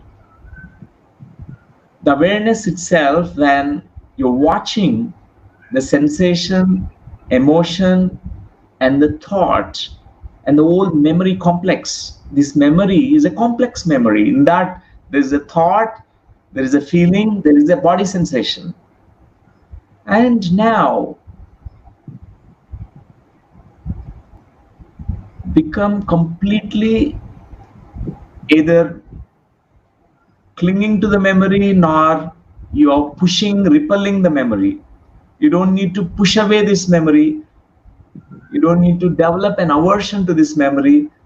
Neither you don't need to cling to this memory. Right now, just be a witness watching this memory. Everything that's rising is also falling. To reinforce this idea about rising and falling, you can notice how your breath is rising and falling. It's rising inside and also falling. Also, your chest rising and falling, your abdomen rising and falling with each breath. Notice that.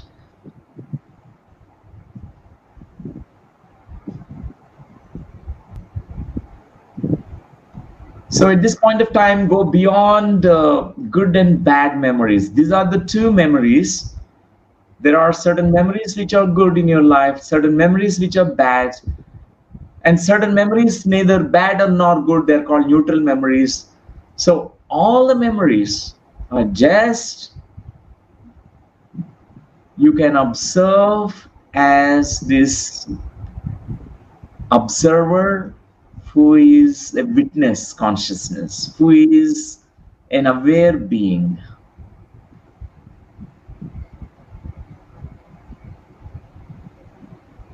Just be mindful and be mindful of the great silence that you can reach into. In the deeper mindfulness of your deep silence, allow a insight to rise within you. What is that insight that is rising within you when you are now going beyond good and bad, right and wrong, pleasant and unpleasant, because you are completely an observer, a watcher, watching. This awareness in you is rising. What's happening right now? You can let me know. Could able to see some red and black spots Yes, with a white background. right. That's good. So the white background is like a black spot, and just what is the insight that you're gaining from your own inner awareness, inner being.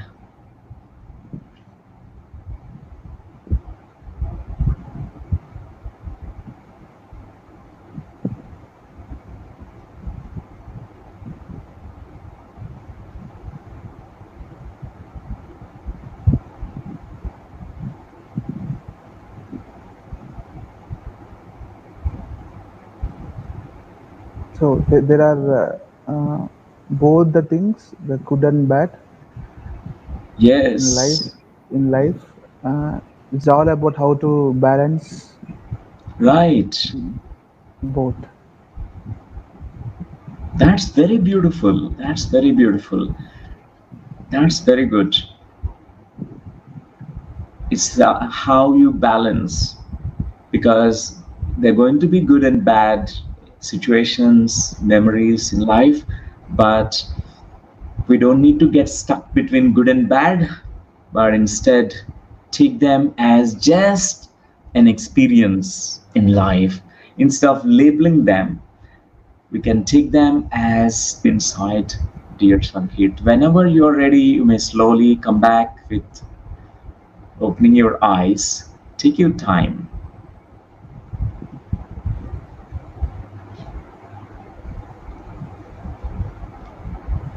That's wonderful. That's wonderful. That's wonderful. Thank you, Sankit. So, dear friends, I utilize this opportunity, the presence of Sankit. Thank you for volunteering, Sankit. Thank you, And sir. so, this to demonstrate about how this memory, even a bad memory or a good memory, it has these three components, dear friends. We should not cling to good memories also. For example, in your childhood, there are many good memories.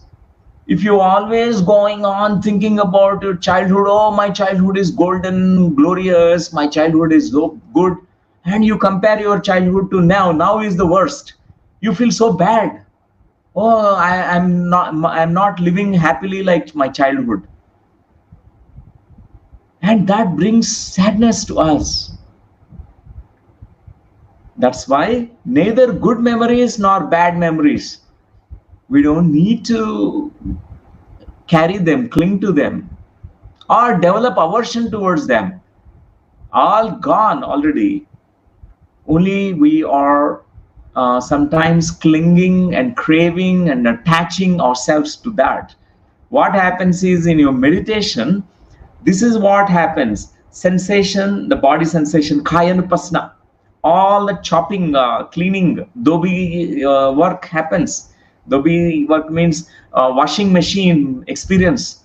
your body sensations, all the good and bad and everything is washed off, and then your feelings, they rise and fall, is gone. It's called Vedananupasana. Then Chittanupasana, thoughts come and go, your beliefs come and go, is rise and fall, it's gone. All the memories, they go and come. And this is what uh, is going to happen, dear friends. And then we know that everything rise and fall, clinging or aversion or neutrality is so important. We raise everything rising and falling. We need to just observe that phenomena of rise and fall, and observe the observer, observe your own awareness, observing everything. That never changes in you, the pure awareness. So the watcher watching the phenomena of rise and fall, and the sixth state is called pure awareness. Pure awareness. Goal of meditation is to reach to that pure awareness. Once we reach the stage, you reach to a vipassana state. Pasna means seeing, a clear seeing happens.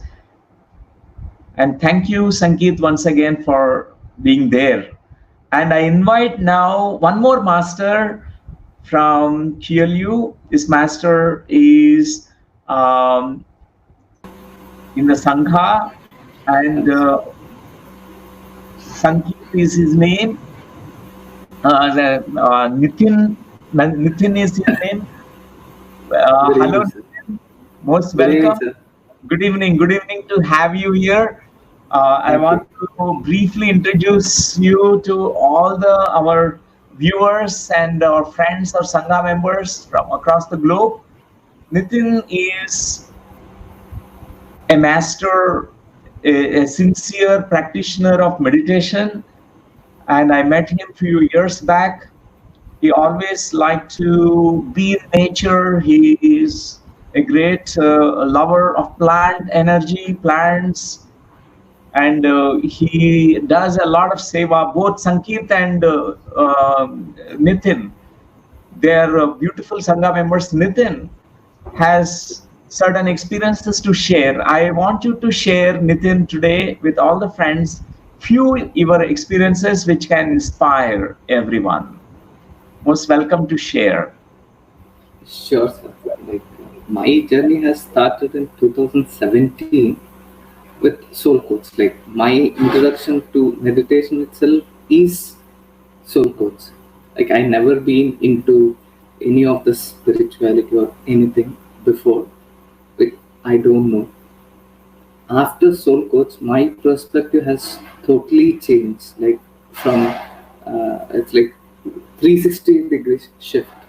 It's almost 360 degrees shift which I got. Like, my experience in classes is different, is good, but my experience in Shramadhan is much more profound.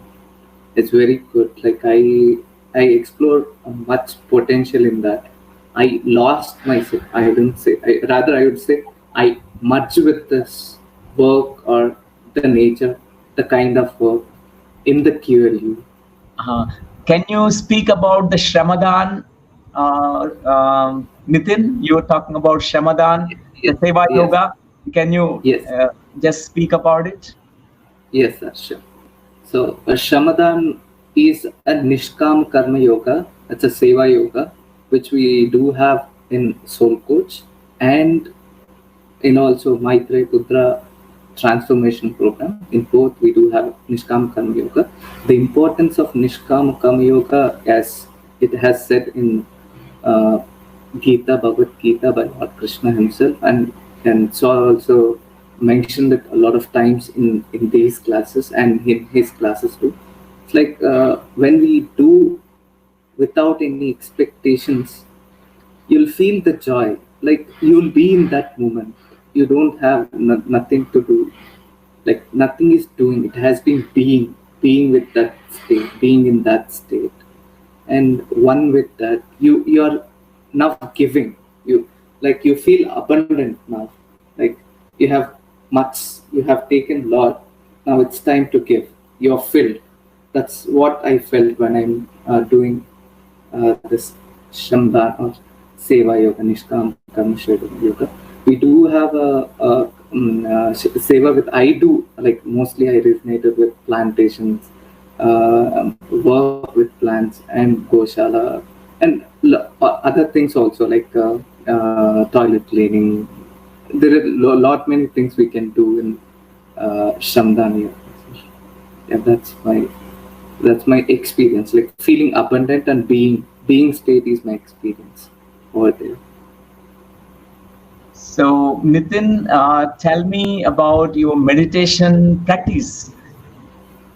How much time do you practice, and when initial stages, is it easy for you to practice Anapanasati? How much time it took for you to master this art of watching the breathing? Can you talk a little bit about it so that it can inspire many people? Sure, sir.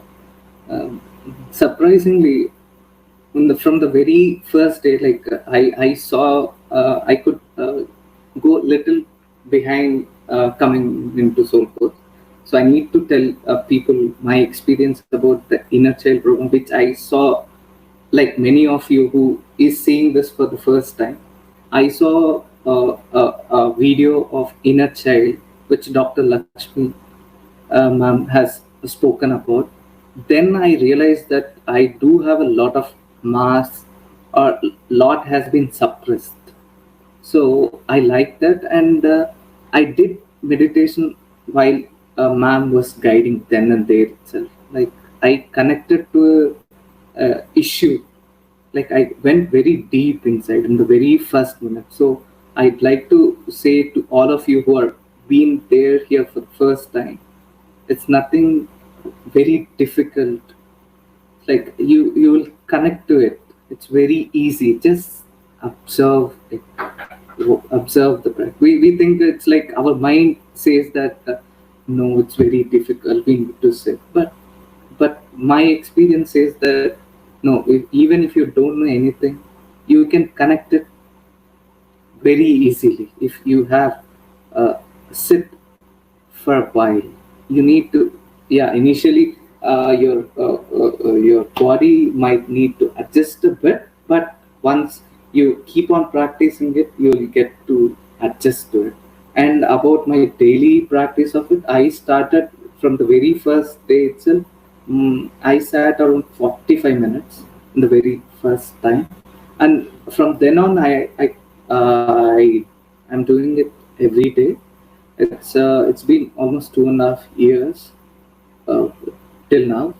So I'm doing it, practicing it almost every day in the morning, and whenever I get time, I'll do it in the before going to bed also. So twice a day, I'll do it twice a day. Now it has been increased till 1.5 hours. So I can extend my time to 45 minutes to now. I can able to sit, but I can sit more than that. But right now I'm doing it for 1.5 hours daily. That's my experience. That's brilliant, brilliant, Nitin. And I also want you to ask, I want you to share with everyone about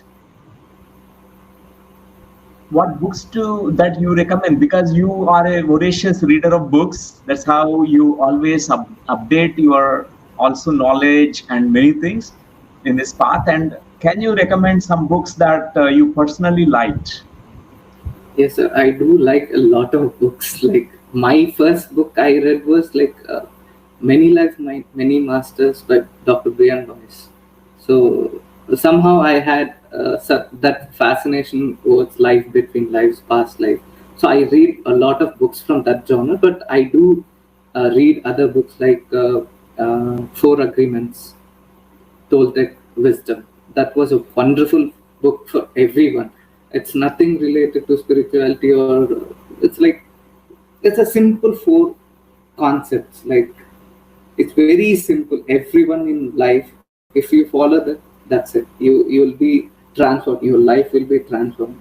Celestial Prophecy is another book. That's a wonderful book. Recently I read this book called Untold Story of Sita. It was amazing book, sir. Like I was moved by reading that book. Thanks to Ma'am Tina. So yeah, these are the books I like the most. But there are other books like Life Between Lives. Power of Now is also a wonderful book, and Seth Speaks. That's also a wonderful book, and Abraham Hicks in that same genre. And so there are many books, a lot many books. That's wonderful, wonderful, Nitin, because meditation practice and book reading, swadhyaya, and sajjana sangatya that we always learn from the sangha members. You know, we all Yes. have beautiful friends, spiritual friends, who always have this kind of beautiful conversations now. During this lockdown period, also we do have sajjana sangatya. We are able to connect across the globe. We are having these kinds of sessions. We are interacting. We are learning from each other. That's also so. These three things, and along with that, you also mentioned about seva yoga. Seva means we need to do service. We serve and without any kind of selfish motives, right? That's called Yes, sir. what is called selfless service, or that's what is called as nishkama seva, Yes. without any expectation. So it's so wonderful to hear, being a very young person, but I tell you, uh, yourself and also Sankeet, both of you are really such wonderful masters yourself. You really sculpted yourself. I see you as Buddhas. Of course, we keep growing our Buddhahood in us, and we keep growing. And because there are many levels of becoming matured in our enlightened states. So it's a kind of continuation in our journey, Buddha in making, we can better call it as. So thank you for both of you joining today and to share your beautiful experiences. It's so profound. And because our life itself is our message to the world.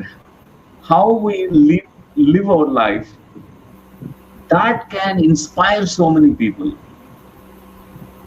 Your entire life is the message that you're leaving to the world globe. So I really feel so good hearing your experiences today, and how you are constantly growing. And now we use this opportunity. We all meditate, my dear friends. Today we learned something called the Buddha's path meditation, the Alpha and the Omega, which takes you from zero to infinity, zero to hero. It makes you all rounder. With meditation, everything is possible. I'm not just flattering meditation, but it is the truth. Meditation is at the base of the pyramid and also at the top of the pyramid. Nowadays we talk about this meditation, that meditation. They're all not meditations. There are not thousands of meditations. There's only one meditation that's called anapanasati. Remaining things are called as creative visualizations. They're not meditations. They're all intentions. For example, I have intention to manifest some goal. We visualize those goals. Visualization is not meditation. It is not emptying the mind. We don't realize our soul through those visualizations. We don't need to visualize anything. We don't need to really think about something. Meditation is just emptying the mind. Meditation is just breath observation. We need to know about this, my dear friends. So when do we become Buddhas? When do we become like Krishna? When do we become like great masters?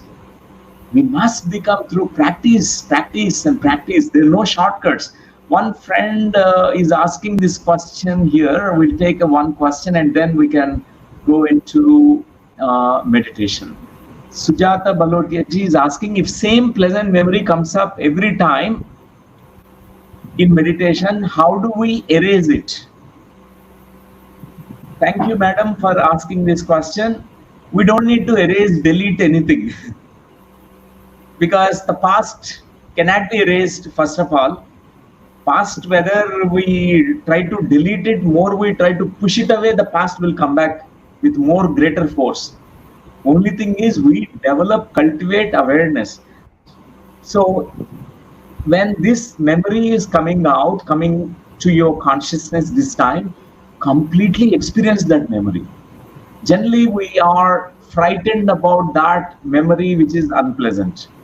We don't want to even think about it. We try to forget about it. More you try to forget, push it into your subconscious mind. One day it comes up again and again, bothers you. It is being reminded so many times because you pushed away that memory. It becomes an internal block. We all know that being born in India, that we have these kind of subtle bodies. Like this Annamaya Kosha, the physical body, is connected to our etheric body, energy body, and it's connected to our astral body. It's connected to the causal body, Vijnanamaya Kosha. We call it in Sanskrit, Vijnanamaya Kosha. It's also connected with Anandamaya Kosha. So a meditator understands that all these koshas, they're all subtle sheets, layers around us. So there's an effect that falls on the physical body. For example, we just looked at Sankit sharing today. When he shared that this memory, positive or negative memory, it is going to create a sensation in the body. Even in your body is going to be affected, but this memory is staying in your astral body. It has become a sukshma. It is there in your astral body. It's not in your brain cells anymore. It's sent into the astral complex. Your astral body is storing that information. Some of the past life memories are stored in the causal body. So there is an impact on us because these memories have a sensation which creates a sensation in the body, either pleasant or unpleasant.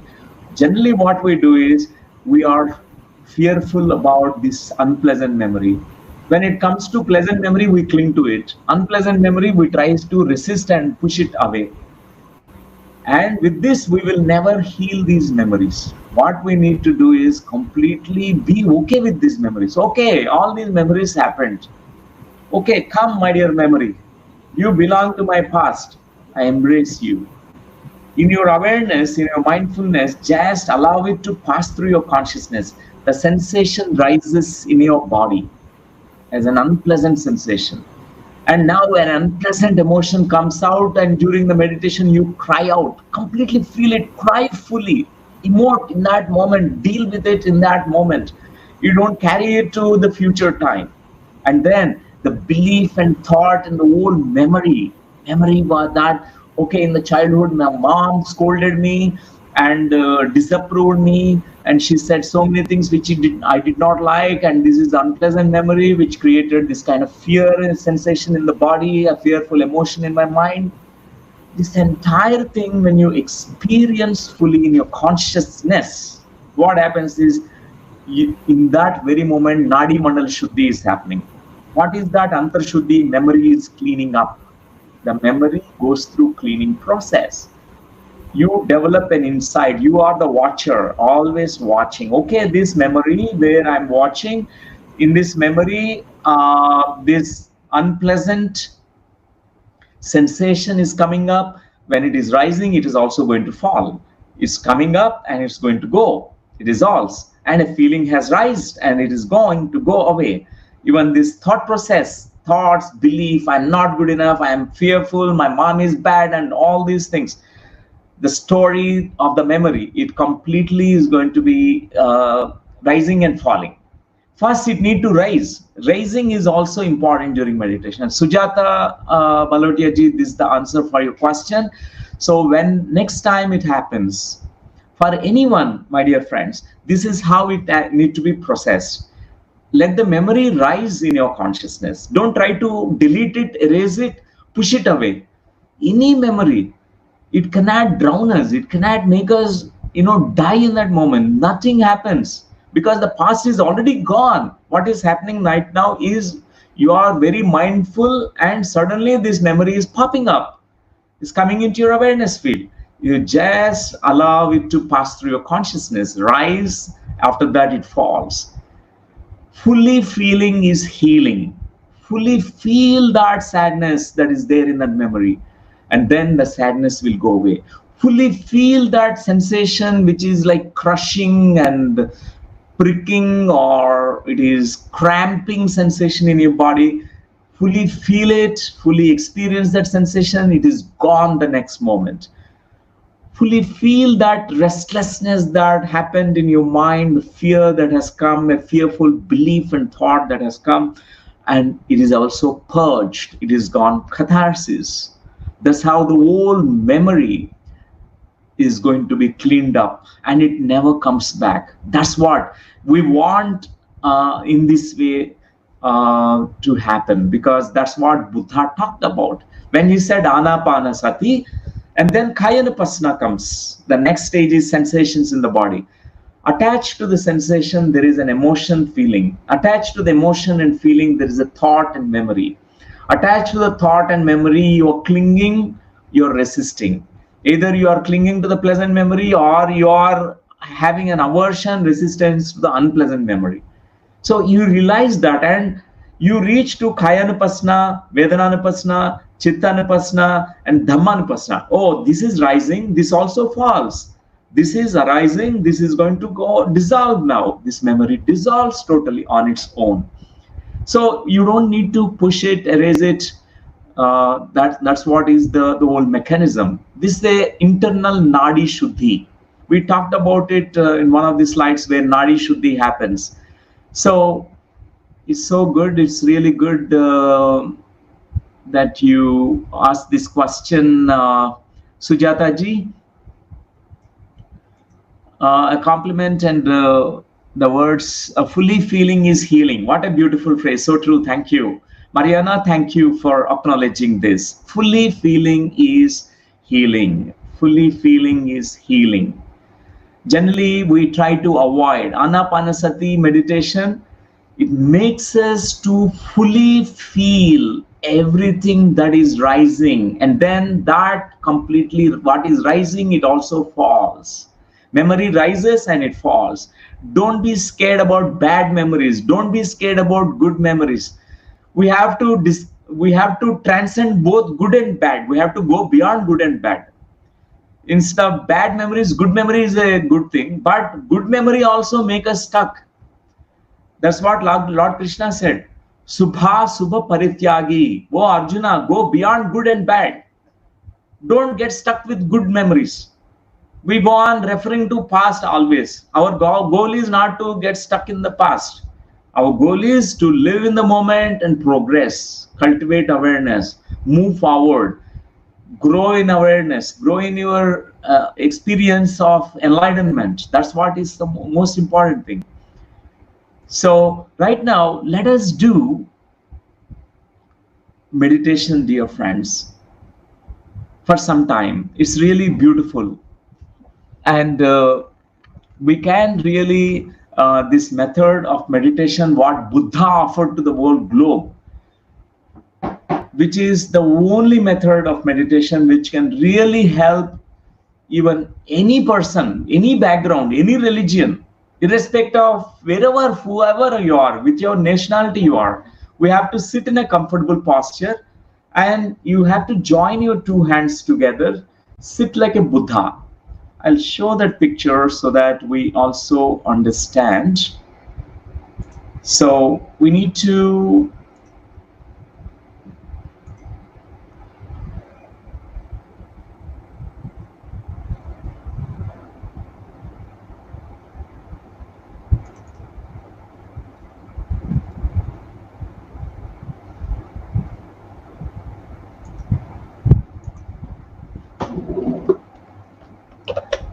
observe your breathing, my dear friends. Sitting like a Buddha, like in this picture, like just like a Buddha. Buddha was sitting in a most comfortable posture. Look at the posture of the Buddha. If you can sit this way, it's good. Otherwise, you can sit in the chair, sofa, does not matter, but you have to always make a circuit in the body. Buddha was clasping his hands, joining his two hands together, keeping it in his lap. Very comfortable way he's sitting. He leaned back onto the Bodhi tree. His legs are crossed. In the same way, you can cross your legs if you're sitting on the sofa or the chair. Close your eyes like just Buddha, how he was closing his eyes, because it's an inward journey. Antarmukha. It is called inward journey. We have to go within. As you close your eyes, I'd like you to notice your in-breath and out-breath. This is the first observation that we do in meditation after sitting in a comfortable posture. Observe, notice your in-breath and out-breath. Inhalation and exhalation.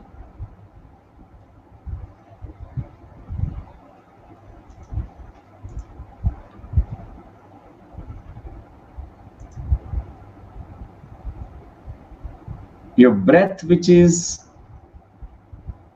going inside your nostrils, the normal natural breathing, and the breath which is also coming out of your nostrils. At the same time, you may be observing the rise and the fall of your abdomen, your chest, when the breathing is happening. Just become aware of it. It's so beautiful. Awareness itself is a beautiful. Become completely an aware being, watchful, observe. This is what is called as anapanasati. If the breath is long and deep, let it be long and deep. If that breath is short and shallow, let it be short and shallow. We don't manipulate the breathing. We just notice the inhalation, normal, natural breathing, inhalation and exhalation. Just be watchful, doing nothing.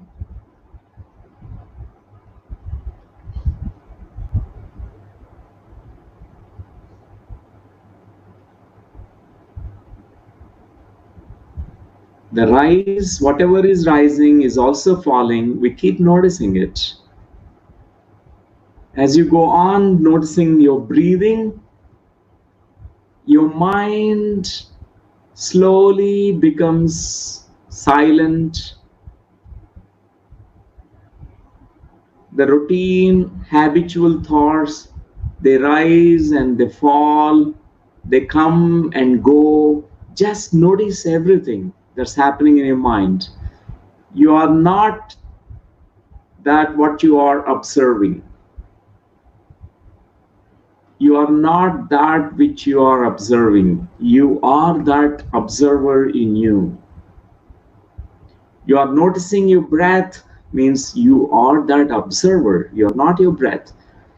If you are observing your body sensation, it means that you are not the body sensation. You are not the body. If you are observing something is happening in your mind is wandering here and there, immediately the faculty of your awareness is noticing that your mind is wandering.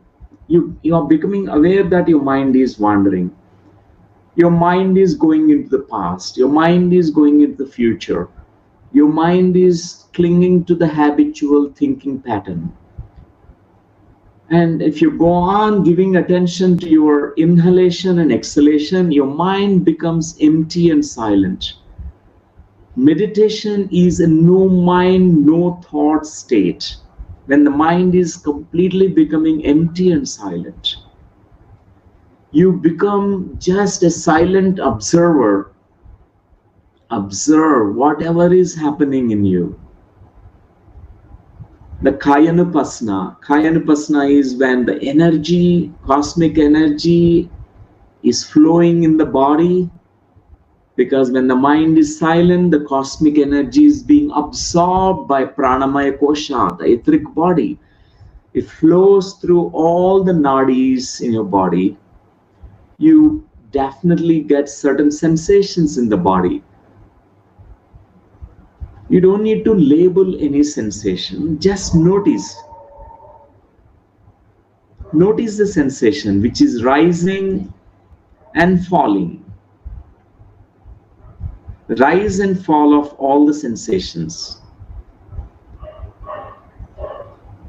Certain sensations are pleasant, certain sensations are unpleasant.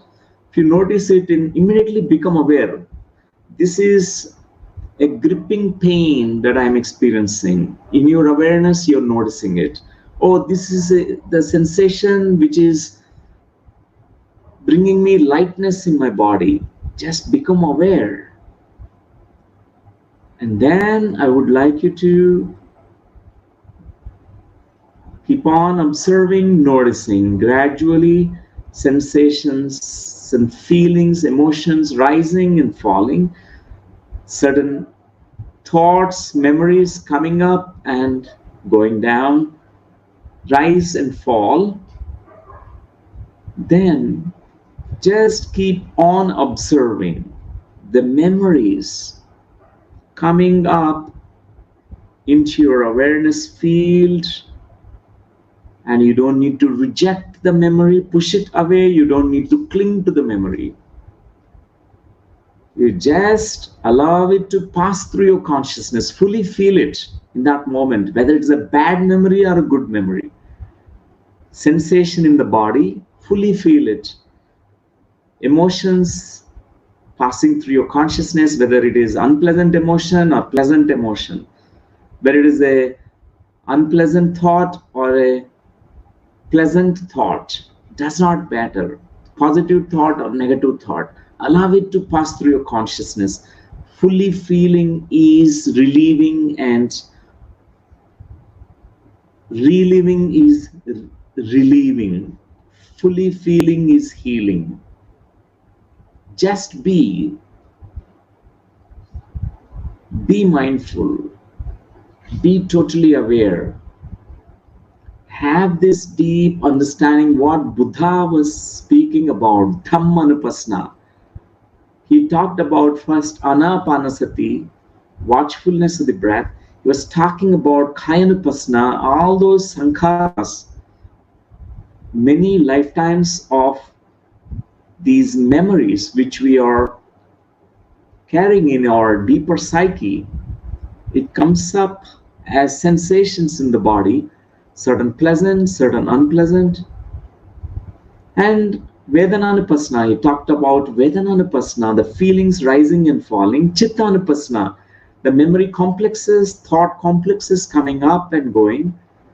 Then he talked about Dhammanupasana, the phenomena of impermanence. Everything changes, everything rises and falls, everything is birthed and also going to die.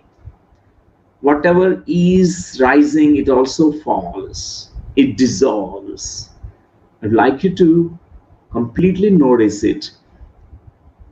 Be in that your complete awareness. Allow this Dhammanupasana to arise in you, rise and fall. And then we gradually move to the stage of Vipassana. Vipassana is clearly seeing.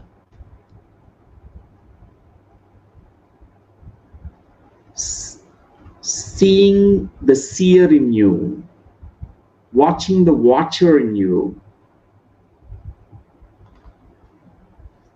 becoming aware of the awareness.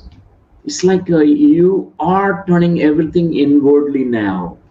You're looking at the observer who is observing every phenomena.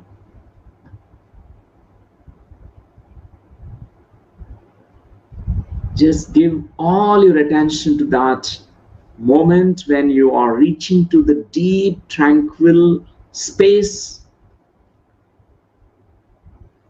the space of great mauna, the great emptiness, From this great emptiness, Shunya and Mahashunya is the space where infinite consciousness is experienced. When you become nothing, you become everything. When you become zero, you become infinite. At this moment, in this great emptiness that you arrived at, the great silence and great silence within you, infinite space, infinite consciousness, allow the experiences of the soul to emerge.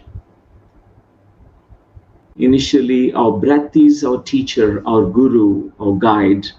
Later, this silence become the portal, our guru. And then now, your own inner awareness, consciousness becomes the guru. Your own soul becomes the guru. It gives rise to many experiences. These experiences offer you deeper wisdom. There are many multiple experiences a meditator gets in this vipassana state. We may see visions, we may hear what is the divine truths, we may feel the divine feelings. We know the truth through the knowing consciousness, the knower in you. Just be, my dear friends, just be with your inner experience. Be one with your breath, be one with the silence, be one with this great unfolding experience. Become one with that experience. Let this experience translate into understanding and wisdom. Give all attention to that deeper understanding that is rising in you, my dear friends. In this infinite time, infinite space, unlimited consciousness, you are a witness to everything. You practice, you be that Sakshi Tattva, Sakshi Bhav.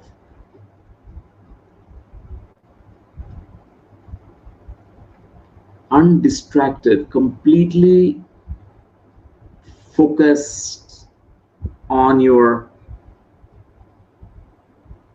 inner experience.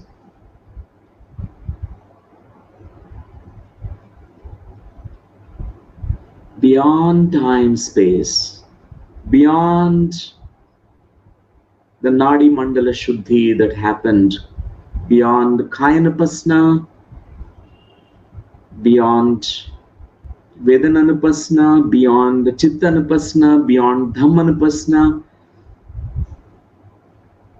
you are entering into the realm of Vipassana, the deep experience of your own self, the consciousness, the awareness which is not separate from the existence, the consciousness which is collective. You are that all-pervading consciousness. You are that entire creation. You are that. Just be, be, be. Another 3 minutes, my dear friends.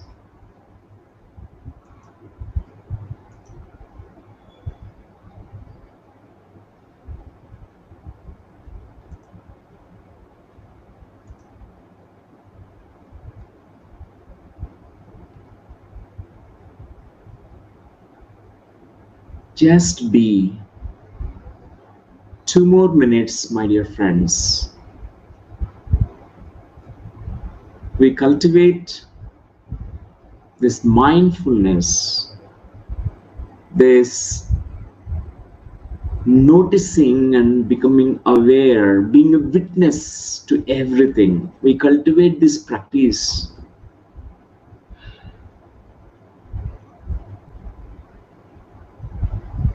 We may tend to sometimes drift into sleep. Immediately notice that you are entering into Yoga Nidra. Notice that you are slowly going into a drowsy state. Through your faculty of awareness, notice that you are drifting into drowsiness. When your mind is getting distracted, immediately through this faculty of awareness, become aware that I'm now drifting because of this distraction. Noticing everything is so essential. One more minute, my dear friends, the last 1 minute. Just be.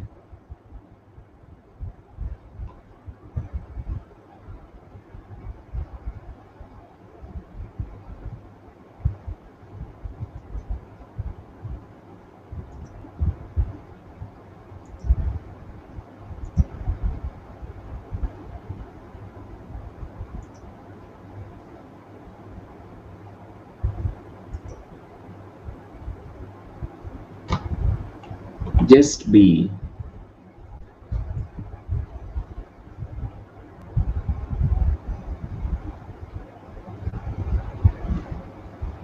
Okay, my dear friends, whenever you are ready, by placing your hands on your eyes, touching your eyelids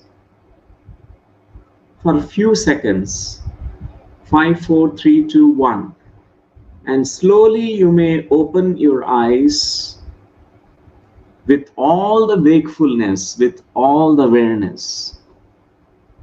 Wonderful, my dear friends, warm welcome to you. Come back to this present moment, from inside to the waking state to outer world, because we are dwellers of these two worlds. There is an outer world, there is an inner world. In meditation, we are entering into our inner world, the world within us. So, dear friends, today we had really a very important topic. We learned about the stages, what really Buddha was emphasizing upon. And let us really put our sincere effort, practice meditation. Meditation is the alpha and the omega. This is the real practice of meditation, my dear friends. We may find chanting, praying, and creative visualizations. All of them are all called as tools which can do Nadi Mandal Shuddhi. For example, inner child work, past life regression, LBL, all these things are Nadi Mandal Shuddhi. They are not meditations.